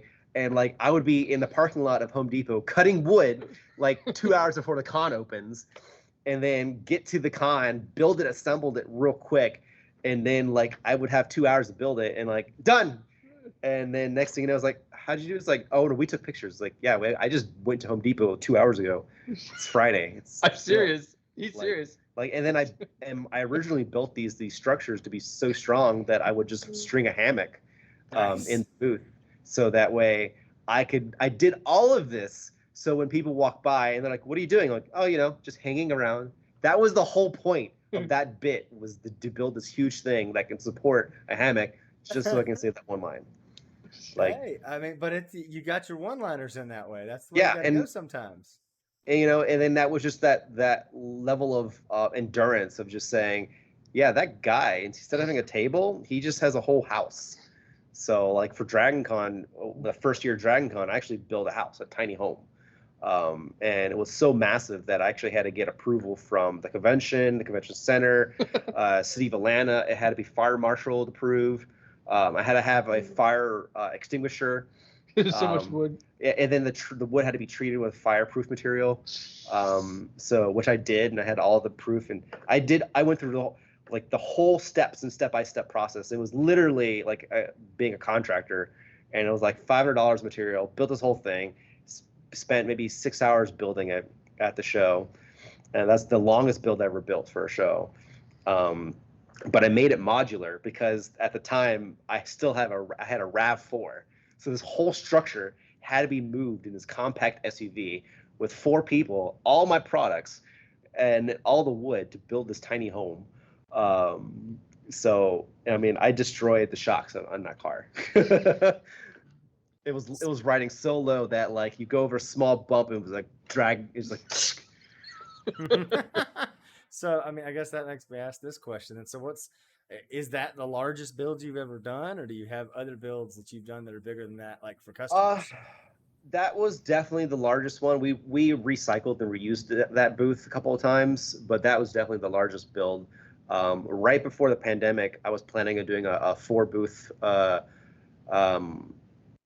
20 foot by 20 foot island for GalaxyCon. Yep. That was going to be my biggest build, but obviously that didn't happen. Yeah. Shelf the idea. Yeah, so for now it's just I'll see where it goes and takes me. I'll definitely build booths again, very elaborate. But I think the next ones I'm going to go for Japanese inspired ramen shop / temple, since most of my products are Japanese based anyways, and I do a lot of anime shows. I did like a ramen shop theme for my last one, so that was pretty cool. But it was just a small 8-foot stall, nice. Not a big booth. But who knows? I always joked around whenever I become like a millionaire, would just buy all these booths and then don't build anything. Just put one display case and one chopstick that's like made out of diamonds and obsidian or whatever, and price at $20,000, and then just have a little tagline like this. And people ask like, why does this cost $20,000? It's like, That's the cost of the whole booth. I'm just selling one product. That's it. That'll be the bit. Man, yeah, I was gonna say, talking about puzzles, maybe building a giant puzzle box for a booth would be interesting too. Yeah. I was actually thinking about, you know how like you have the giant Jengas, like Yep. make a giant puzzle, like massive piece, like this big. Yeah, that'd be kind of cool too. I mean, it's just, and that's the thing. Nice. We're like I said, we're talking about wood, we're talking about all these different things, and Jeff, it's really interesting to learn, how you do these things. So I mean, it's kind of really cool to have you here and have you talking about it. One of the things that I find unique about this is that it is and it's kind of the goal of this podcast is we don't want to be focusing on just the simple computer, because sometimes the computer's great, but there's so much more to work than a computer inside. I can't tell you from the way I look at it, but I'm very appreciative of having you on here and getting to talk about this. As we go through the rundown, that kind of concludes all the questions I have. I haven't seen anyone's come up, but now we're going to talk about some interesting things in the computer industry that I think you'll probably be able to weigh in on too, considering your background. So as I change the screen over once real quick, one of the things right now that's been a hot topic that everybody has looked at is 3D caching, 3D stacking from CPUs, and I guess it kind of can relate it to the way that you do things is in that it's basically taking a generic CPU and putting an additional layer on top of it. And that's something that you don't see very often. So like I said, this is kind of a newer technology. If you see the picture there from AnandTech, it was what was showed off at Computex from AMD. It's going to be their next gen with Zen 3. It's got a lot of memory bandwidth to the actual die. One of the areas where AMD kind of struggles right now, and you can kind of relate to this, is if you have a intensive task you're doing, it usually needs some kind of cache. If it can't reliably run through the cache and has to run off RAM, then Intel still outperforms in memory bandwidth hands down, because the monolithic die and the way it interacts with RAM and such, it has a much better grab back to it. So these 3D chiplets are basically AMD's answer to be able to come back and say, look, okay, now we're increasing our bandwidth, now we're increasing our reach, now we're increasing our availability for you to actually be able to cache items. So 3D models and things like that should start to improve more, is what they're looking at. A lot of 3D models right now kind of live in RAM, but if you're able to get more RAM on the actual chip and on the die, then this would really improve performance of actual modeling features, modeling setups. So for comparison, a 10900X, which is a 10 core 10th gen i9, not a 10900K X, this is the X, has 19 meg of cache. The Zen 3 Plus, whatever they're going to call it, has 192 meg. Wow. So 10 times the cache. Yep. And is that L3 still or L3? L3. Yeah. Yep. So your Threadripper, which this one, well, the chip is actually in California, but the Threadripper has, I think it's 256 meg. Yep. I might be wrong. Probably not. Yeah, I'd have to look at it again. But so this is like a $500 part. This is like a $2,000 part. But Threadripper always had more cache on it. Just because, so Epic, which is the server chip, has the same amount of cache. But yeah, going from 19 meg to 119 meg, Yeah, huge difference. Yeah, and to give you the full reference, the 10980XE has 24.75, basically 25 megs of L3, as opposed to what Threadripper can really perform with. So it's a big step up. I think 16 is what was on the actual, and 20 was on the 10 core part. The 14 nanometer versions of stuff. I know they increased L3 cache on Ice Lake and Tiger Lake to basically 1.5 times on 10 nanometer what they have now, but it gets back to monolithic versus chiplet technology. Memory bandwidth is a whole different setup because of the Infinity Fabric. It's one of the reasons you want to run the Infinity Fabric at the same as your DDR speed. So like if you get a Threadripper chip, you want 3200 megahertz of memory for that specific reason. But that's kind of something unique to look at. Another thing to kind of talk about is GPU prices. They seem to be falling. And let me see if I can pull this up. Oh, so is wood prices too. Oh yeah. So I saw that wood fell from like 1,700 per 1,000 feet to like 1,100 per 1,000 feet. It's somewhere around there, yeah. This past week alone. Which to me, so like I take that down to like $1 a foot or $2 a foot, which I mean is only $1, but it's also half. Yeah. So if you're buying 1,000 feet, then you cut your price in half. Yeah. So here's I mean, pre-pandemic it was $400 for 1,000 board foot. Wow. So that's how much it risen. I didn't know it. Wow. Yeah. That's bad. Yeah. Yeah, and so basically to kind of highlight this for the viewers out there, so they can kind of see what I'm talking about when I say GPU prices are falling. About 3 or 4 weeks ago, prior to the 3080 Ti launch, a 3070 was selling for almost $1,800. Jesus. Brand new. Yep. Now it's down to about $1,250 or so, $1,300. And if you notice those prices, there's something that's kind of similar. So the 3070 is now going for roughly the same price as a 3080 Ti at list. And people might be wondering, well, why would a 3080 Ti not be going for more? Keep in mind the 3080 Ti has the LHR enabled on it. So half the hash rate of a 3090 is roughly the hash rate of a 3070. So because so many people are buying these things and mining in their spare time, I don't know about you. I don't know if you've tried to mine, considering you have so many machines. Yes, I have mined. So I would just, because I don't pay for power at my workshop, so it's included in the rent. So I just plug a couple machines on and just like when I'm at shows, I use the computers, but when I'm not, I just plug them back in and just mine them.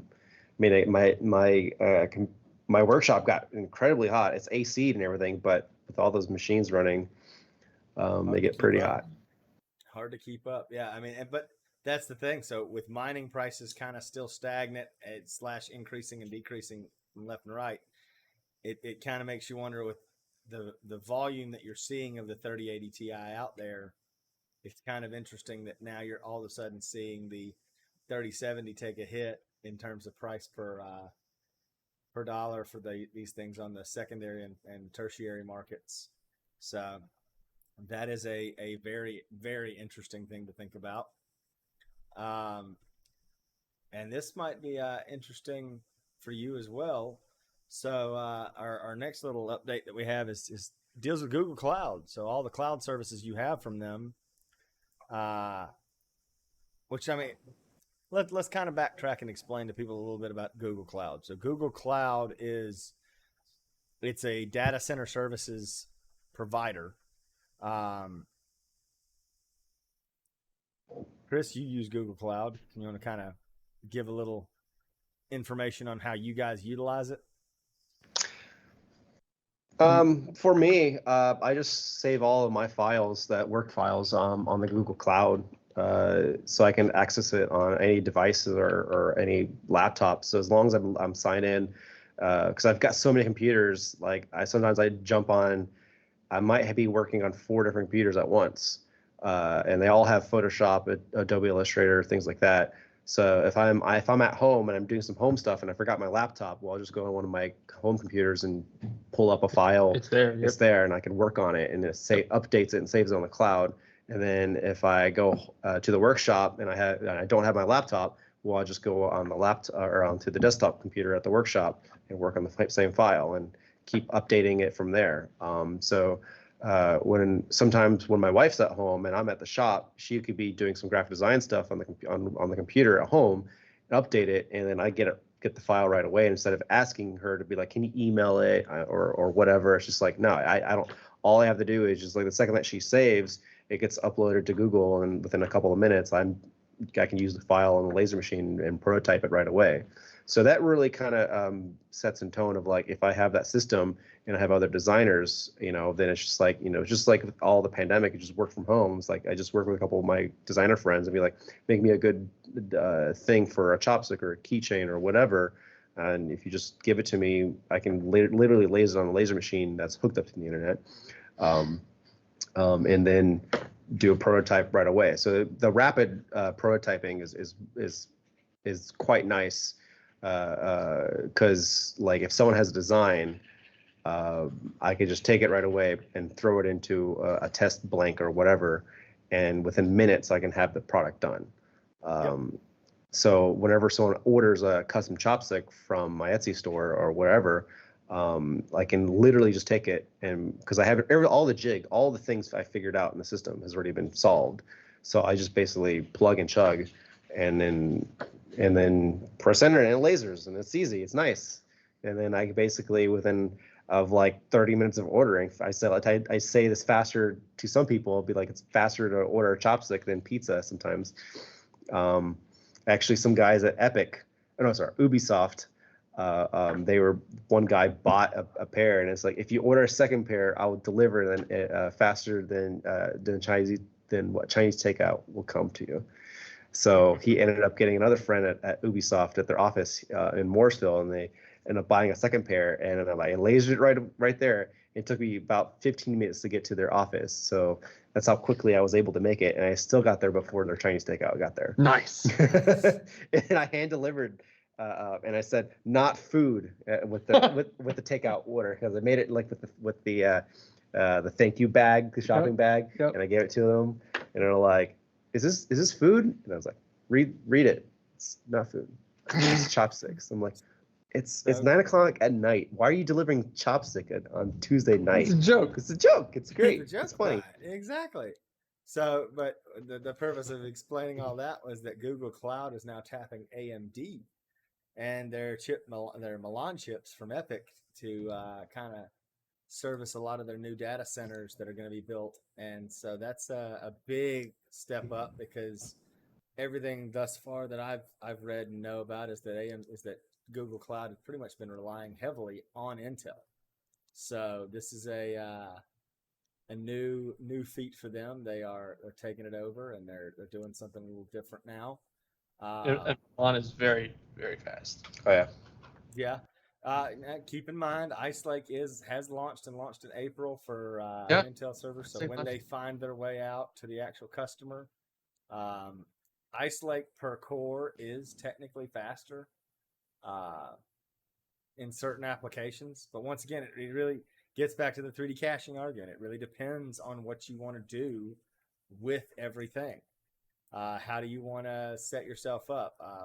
Is it something that is very memory intensive and can't handle, a low cache, a bandwidth cache restriction, or is it something that needs more information to be set in the cache itself? And if that's the case, then obviously data center applications are really going to benefit from Epic Milan.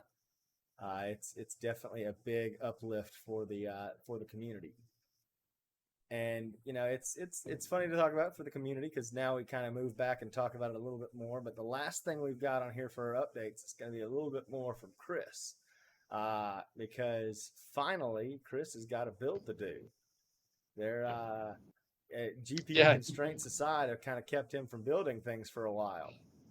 It's been. When did we do Violet? Oh, has it been like a month or like a month and a half? I think that it's been a hot minute. It's been a hot minute before the first episode, so that would have been like early May. Yeah, so we're gonna keep the case off screen because it's a case. This is not being built. I wish it was an A6000, but that's a lot of money. So you can get the Quadro and the i9 maybe the other parts. We'll see. So we're doing something that I haven't done in a very long time. We're doing an Intel and Quadro build, which, so to date, we've done a lot of gaming and streaming and video editing and animation and stuff and visual effects. And generally that's Ryzen and GeForce. Works really well. But with everything going on, Intel generally has good stock and works better for AutoCAD and SolidWorks and stuff like that. As is Quadro. Quadro works exceedingly well in SolidWorks. And this is actually a SolidWorks build. SolidWorks and plastics and other stuff.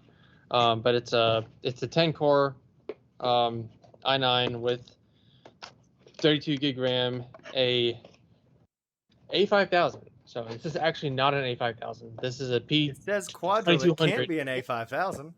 What? It says Quadro, so it can't be an A5000. Right, because the A5000. So they dropped the Quadro brand. It's now NVIDIA RTX A. A lot of numbers, a lot of dashes. But the A5000 is taking a hot minute to ship. So we're going to build this on Tuesday. And then whenever the A5000 ships, the customers are going to drive back down from Statesville, give us the computer, and then we're going to change the video card out.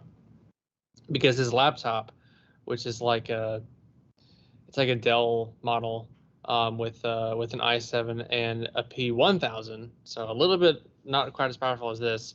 It's starting to get hot and it's starting to lock up, and he's kind of scared of it because that's how he puts food on the table, and he's like, "Need a new computer." So we found one of these for basically launch price. Which, is it worth the launch price?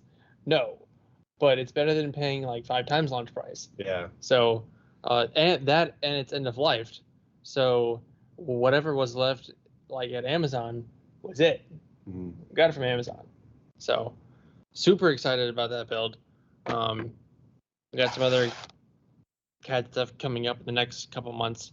So basically, as GPU supply starts to show up, and we can kind of get into that. And then one of the things you talked about, Chris, earlier is, right now we're at least getting to the point where people are quoting and being able to hold to GPU, deliverable times. Well, to that point, finally, GPU deliverable times have finally you actually can request a deliverable time and get one now.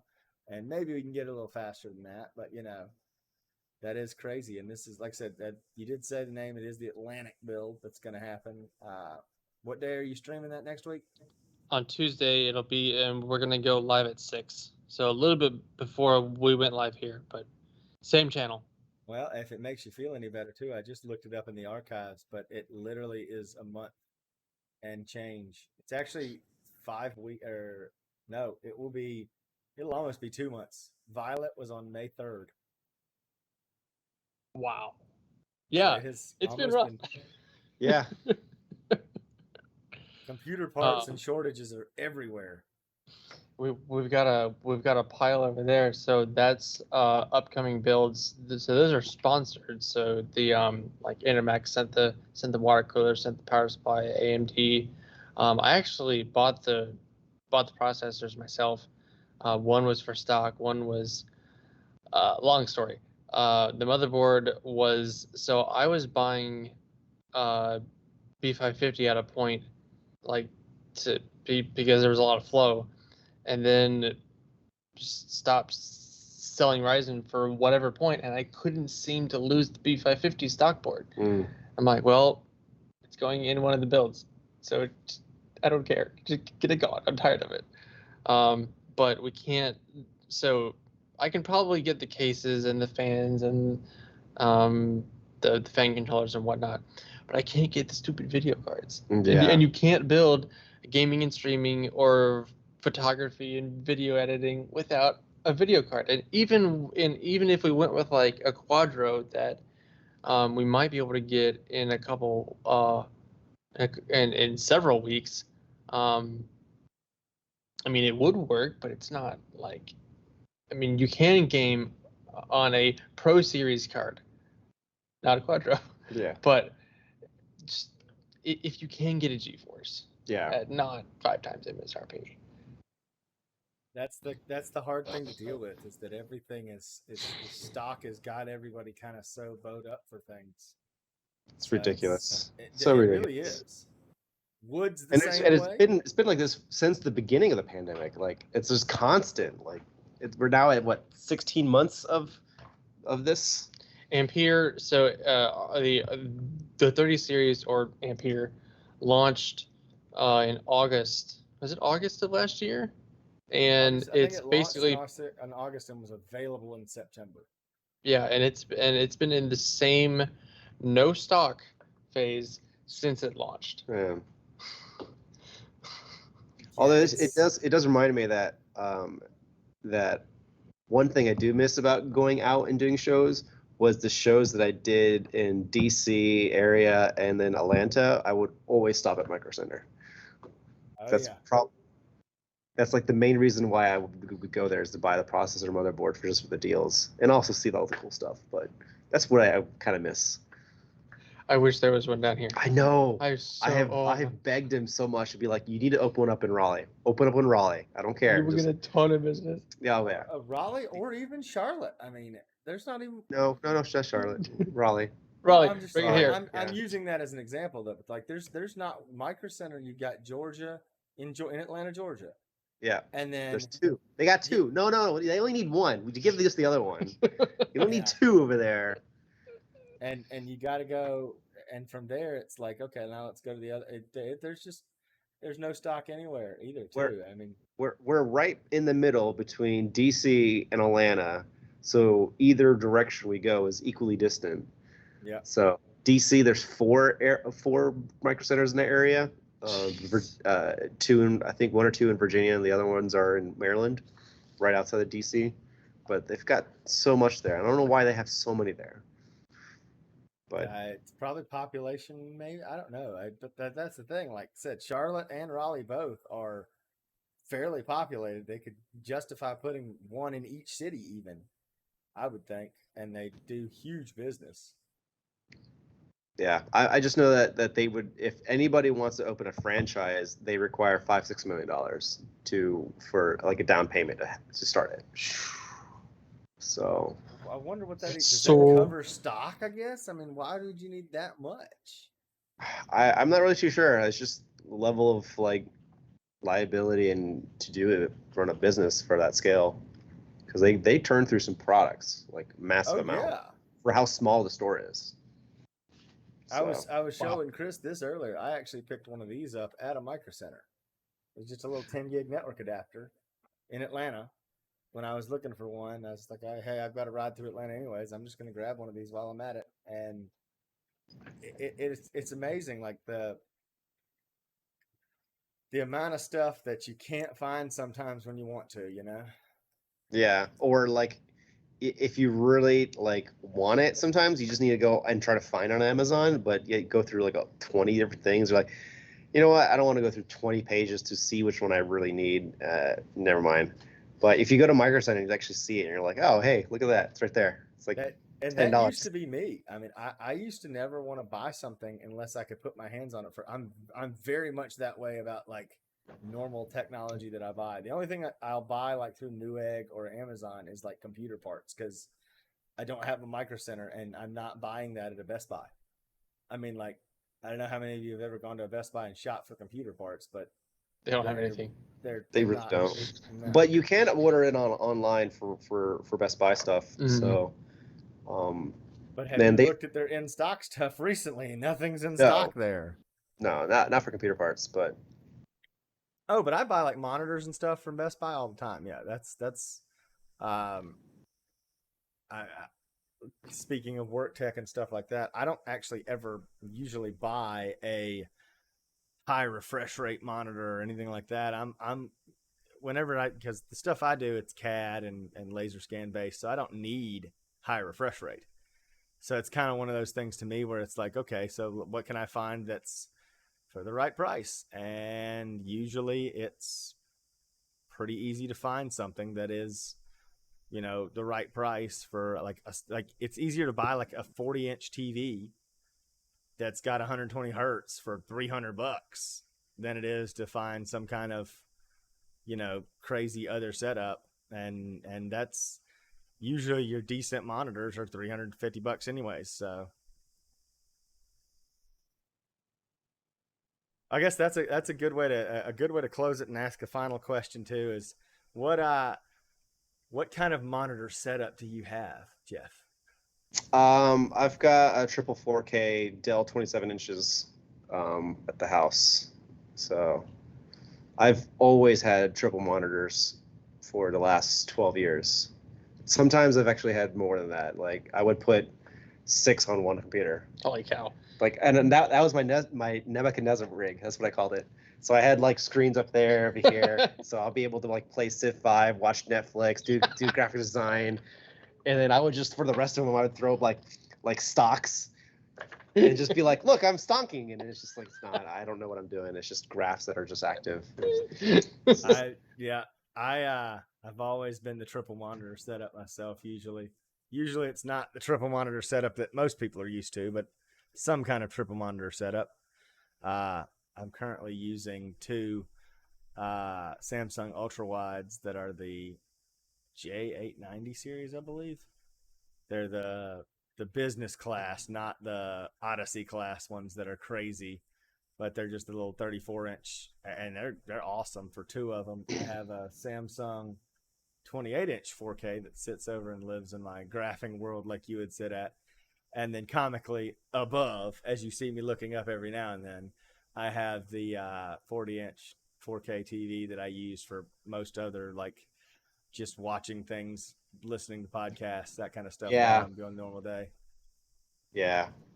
I mean, I've kind of changed up my setups a little bit recently. So I have my main one normal, and the other 2 auxiliary are in portrait mode.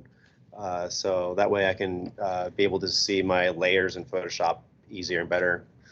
So I hear people that do that a lot. Do I? I hear about people that do that a lot. Yeah, it's definitely a different workflow for that. But it's nice because if I throw up like a website, it's just like all of that. You can see way more at one time. Websites don't, and that's the one thing about ultrawides that I'm trying to figure out is why they don't scale like horizontally like they should. Because with an ultrawide, you're like, this works really well to be able to do a lot of things, and it works great for CAD. But outside of CAD and outside of my 3D scan processing and that kind of stuff, it's kind of like you know, a website, you almost have to zoom in for it to even fill the page. Yeah, I routinely like go in 150% on Chrome, just like, what is that? I don't understand. Like, I have so much white bars here. Just yeah. Perfect example is that AMD thing that I did earlier. It's like it literally is that. Like, I had to zoom in way in just to make it kind of fill the screen up for us.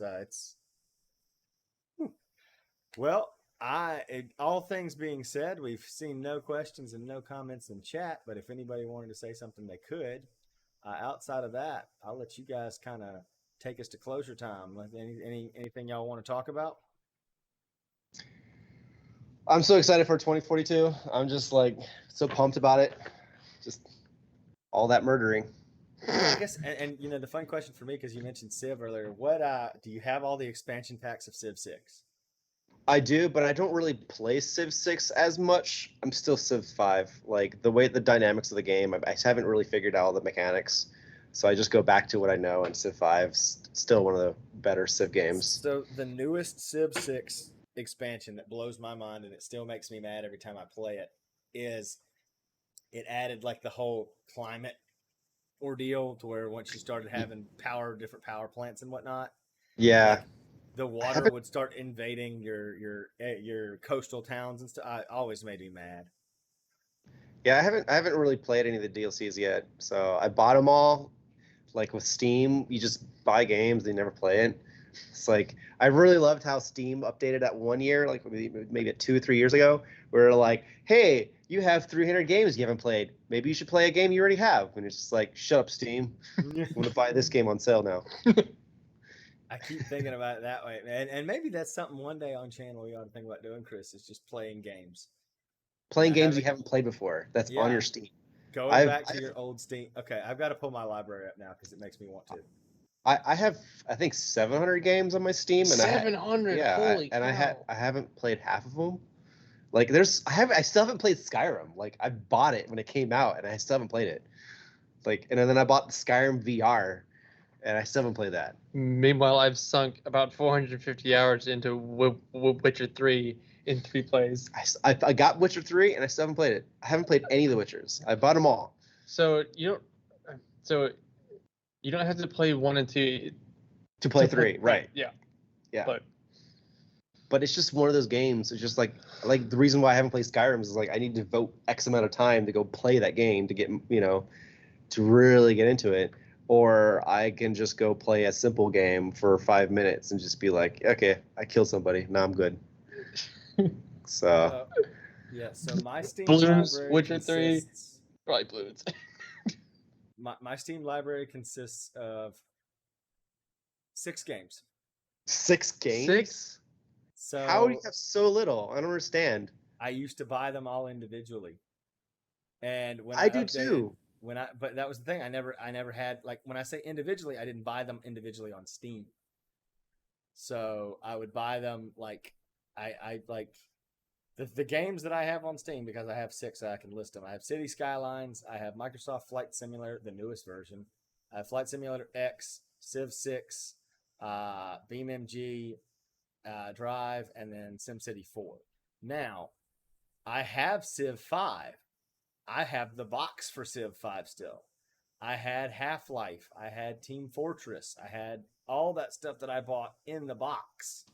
So it never was installed in Steam. So over the years, as I updated my computer, first and foremost, the one that had my old here, and here's the problem with, we talked about AOL earlier. Here's the problem with AOL and net zero emails. I have no clue how to get into that old email account. None. Well, the AOL has probably been banned or just gone. Net zero, I don't even know if they're even in business anymore. I don't think so either. But the funny thing about it is that was where all of my old Steam stuff went to. So that old email account way back before, because that was, all the games that I had until 2010 on Steam, they were all there. And that was Half-Life 2 and Team Fortress and all those games. Yeah. So now it's like, how do I figure out how to get those? And I have no idea how to go back and get those old games. And I've tried to talk to Steam, and they're like, "Oh, you can do this and that." And I'm like, I don't know how to get you any of that information because I can't get to that old email. So it's kind of like, it is what it is. I don't really play those games anymore, anyways. I probably would download Team Fortress or something like that if I could, but Team Fortress is free. Yeah, exactly. I mean, why do I need to pay for it if I can just download it real quick and put it in my library that way? I mean, if anything, you should just get Epic launcher, because they get free games out every couple of days. Oh, I have that because I have Rocket League and all that other stuff on there. I have the Unreal Engine and all those other things. The Epic games. I only have Epic just for the free games. Like I think I have 60 games I've gotten from since they launched it. I'm terrible at Rocket League. I've only played it 3 times, and it was at D-Pack. So, and that's the other thing. So, I was a games, yeah, no. I used to not play games on the computer. Like I really after college, which I technically would have graduated if I finished college in 2010. So after that kind of period, when I started working and whatnot, all the games I played were on PS4. So. I don't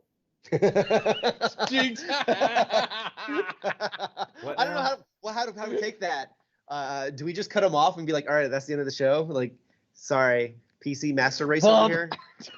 We can say that all you want, but I've always had a pretty bamf PC though. I've always been able to play the AAA titles. I just never did on PC because I played I had Battlefield 4 and all that other stuff on PS4, and all of my friends played on PS4. Like, I Sounds like game and better buy more friends. games right now on my Switch. Lame. Usually, it is I now. say this. Amanda has a Switch, and we just finished up. So we just finished up her first playthrough on Witcher 3, my third, and now at some point we're going to start her second playthrough on Breath of the Wild, my first playthrough. But whereas I was driving, she was doing the dialogue on Witcher. Now it's flipped because I'm terrible at controller. Yeah. She's driving, I'm doing the dialogue. So that's another 150 hours of. So for all of you wondering, this is the other reason I don't have a lot of PC games. Notice the storage space available. Yeah, we got you. We can't see it. It's super small. I can It's tell you just- up here. Just gone. tell us. It's You can gone. see- It's not gone now. Can you see that? What? The red? No, that's the Well, red. Red is bad. Red Yeah, is bad. obviously. Yeah. No, But red if- is good, right? Yeah, right. No, so basically, all right. I'll categorize it down for you. 3.62 terabytes, 894 free. 3.72 terabytes, 657 free. All of my drives are like 80% full. Every stinking one of them. Sounds like you need more hard drives. Okay, I have. I don't I'm see. working I on don't. it. I don't see the problem there. Yeah, I need more hard drives. I'm trying to work on that, and I'm waiting on you, Chris, on that. But I'm working it. I have. I have 3 2 terabyte NVMe drives that I'm going to put in a external enclosure setup, and so that's what the plan is. Oh, restart Steam. Yeah, sure, I'll update you. Prices are terrible. So Even for hard drives? No, drive well- prices are cheap. so Ish. it depends on the size, but I was getting to NVMe's so the quad bay M2 expander Gen 4 is supposed to be like $80 depending on the day. Currently going for 200 to 400 on Amazon and Newegg. So Brad is waiting for me to be able to source the Gen 4 NVMe for more or less an MSRP, not $400. Yeah. It's ridiculous that they're sourcing for $400 is the sad thing. And I think well, I mean, you know, it is what it is. We can look at it how we want to look at it. But once we get that, I'll have storage space that I'll go back and apply all these things back to and start picking up more games and doing that stuff. I do like to play games on my computer. Don't get me wrong. It's just that's kind of a sore spot for me right now. You want to say it that way? Yeah, so I'm trying to remember too. I need to look at some of the other stuff that I was out there wanting to get. So that's probably a good ending point. I would say. I would too. Yeah. I would say we can close this out. Once again, just kind of like we have to, and let me go back and I'll put the link. Well, link tree's in chat already, but so I'm Brad Medlin. I'm not Chris Touchberry, as you know. That's Chris on the left of the screen, and that's good old Jeff on the right. Once again, Chris and I are just two guys with the dream of helping others better navigate the crazy world of workstations, other fun work technologies. So we appreciate you guys joining us tonight. We will see you again in 2 weeks when Chris and I will be together for the first time. Woo! Yeah, At the beach. At the beach. I'm not going to try to set a background cam up where they're just looking at the beach, though. That's not going to happen. But we'll be at the beach. So Do a build at the beach. Sand. we will we'll be together and together at last, I guess, if you want to say it. We appreciate y'all joining us, and we will see you all soon. Enjoy Atlantic on Tuesday.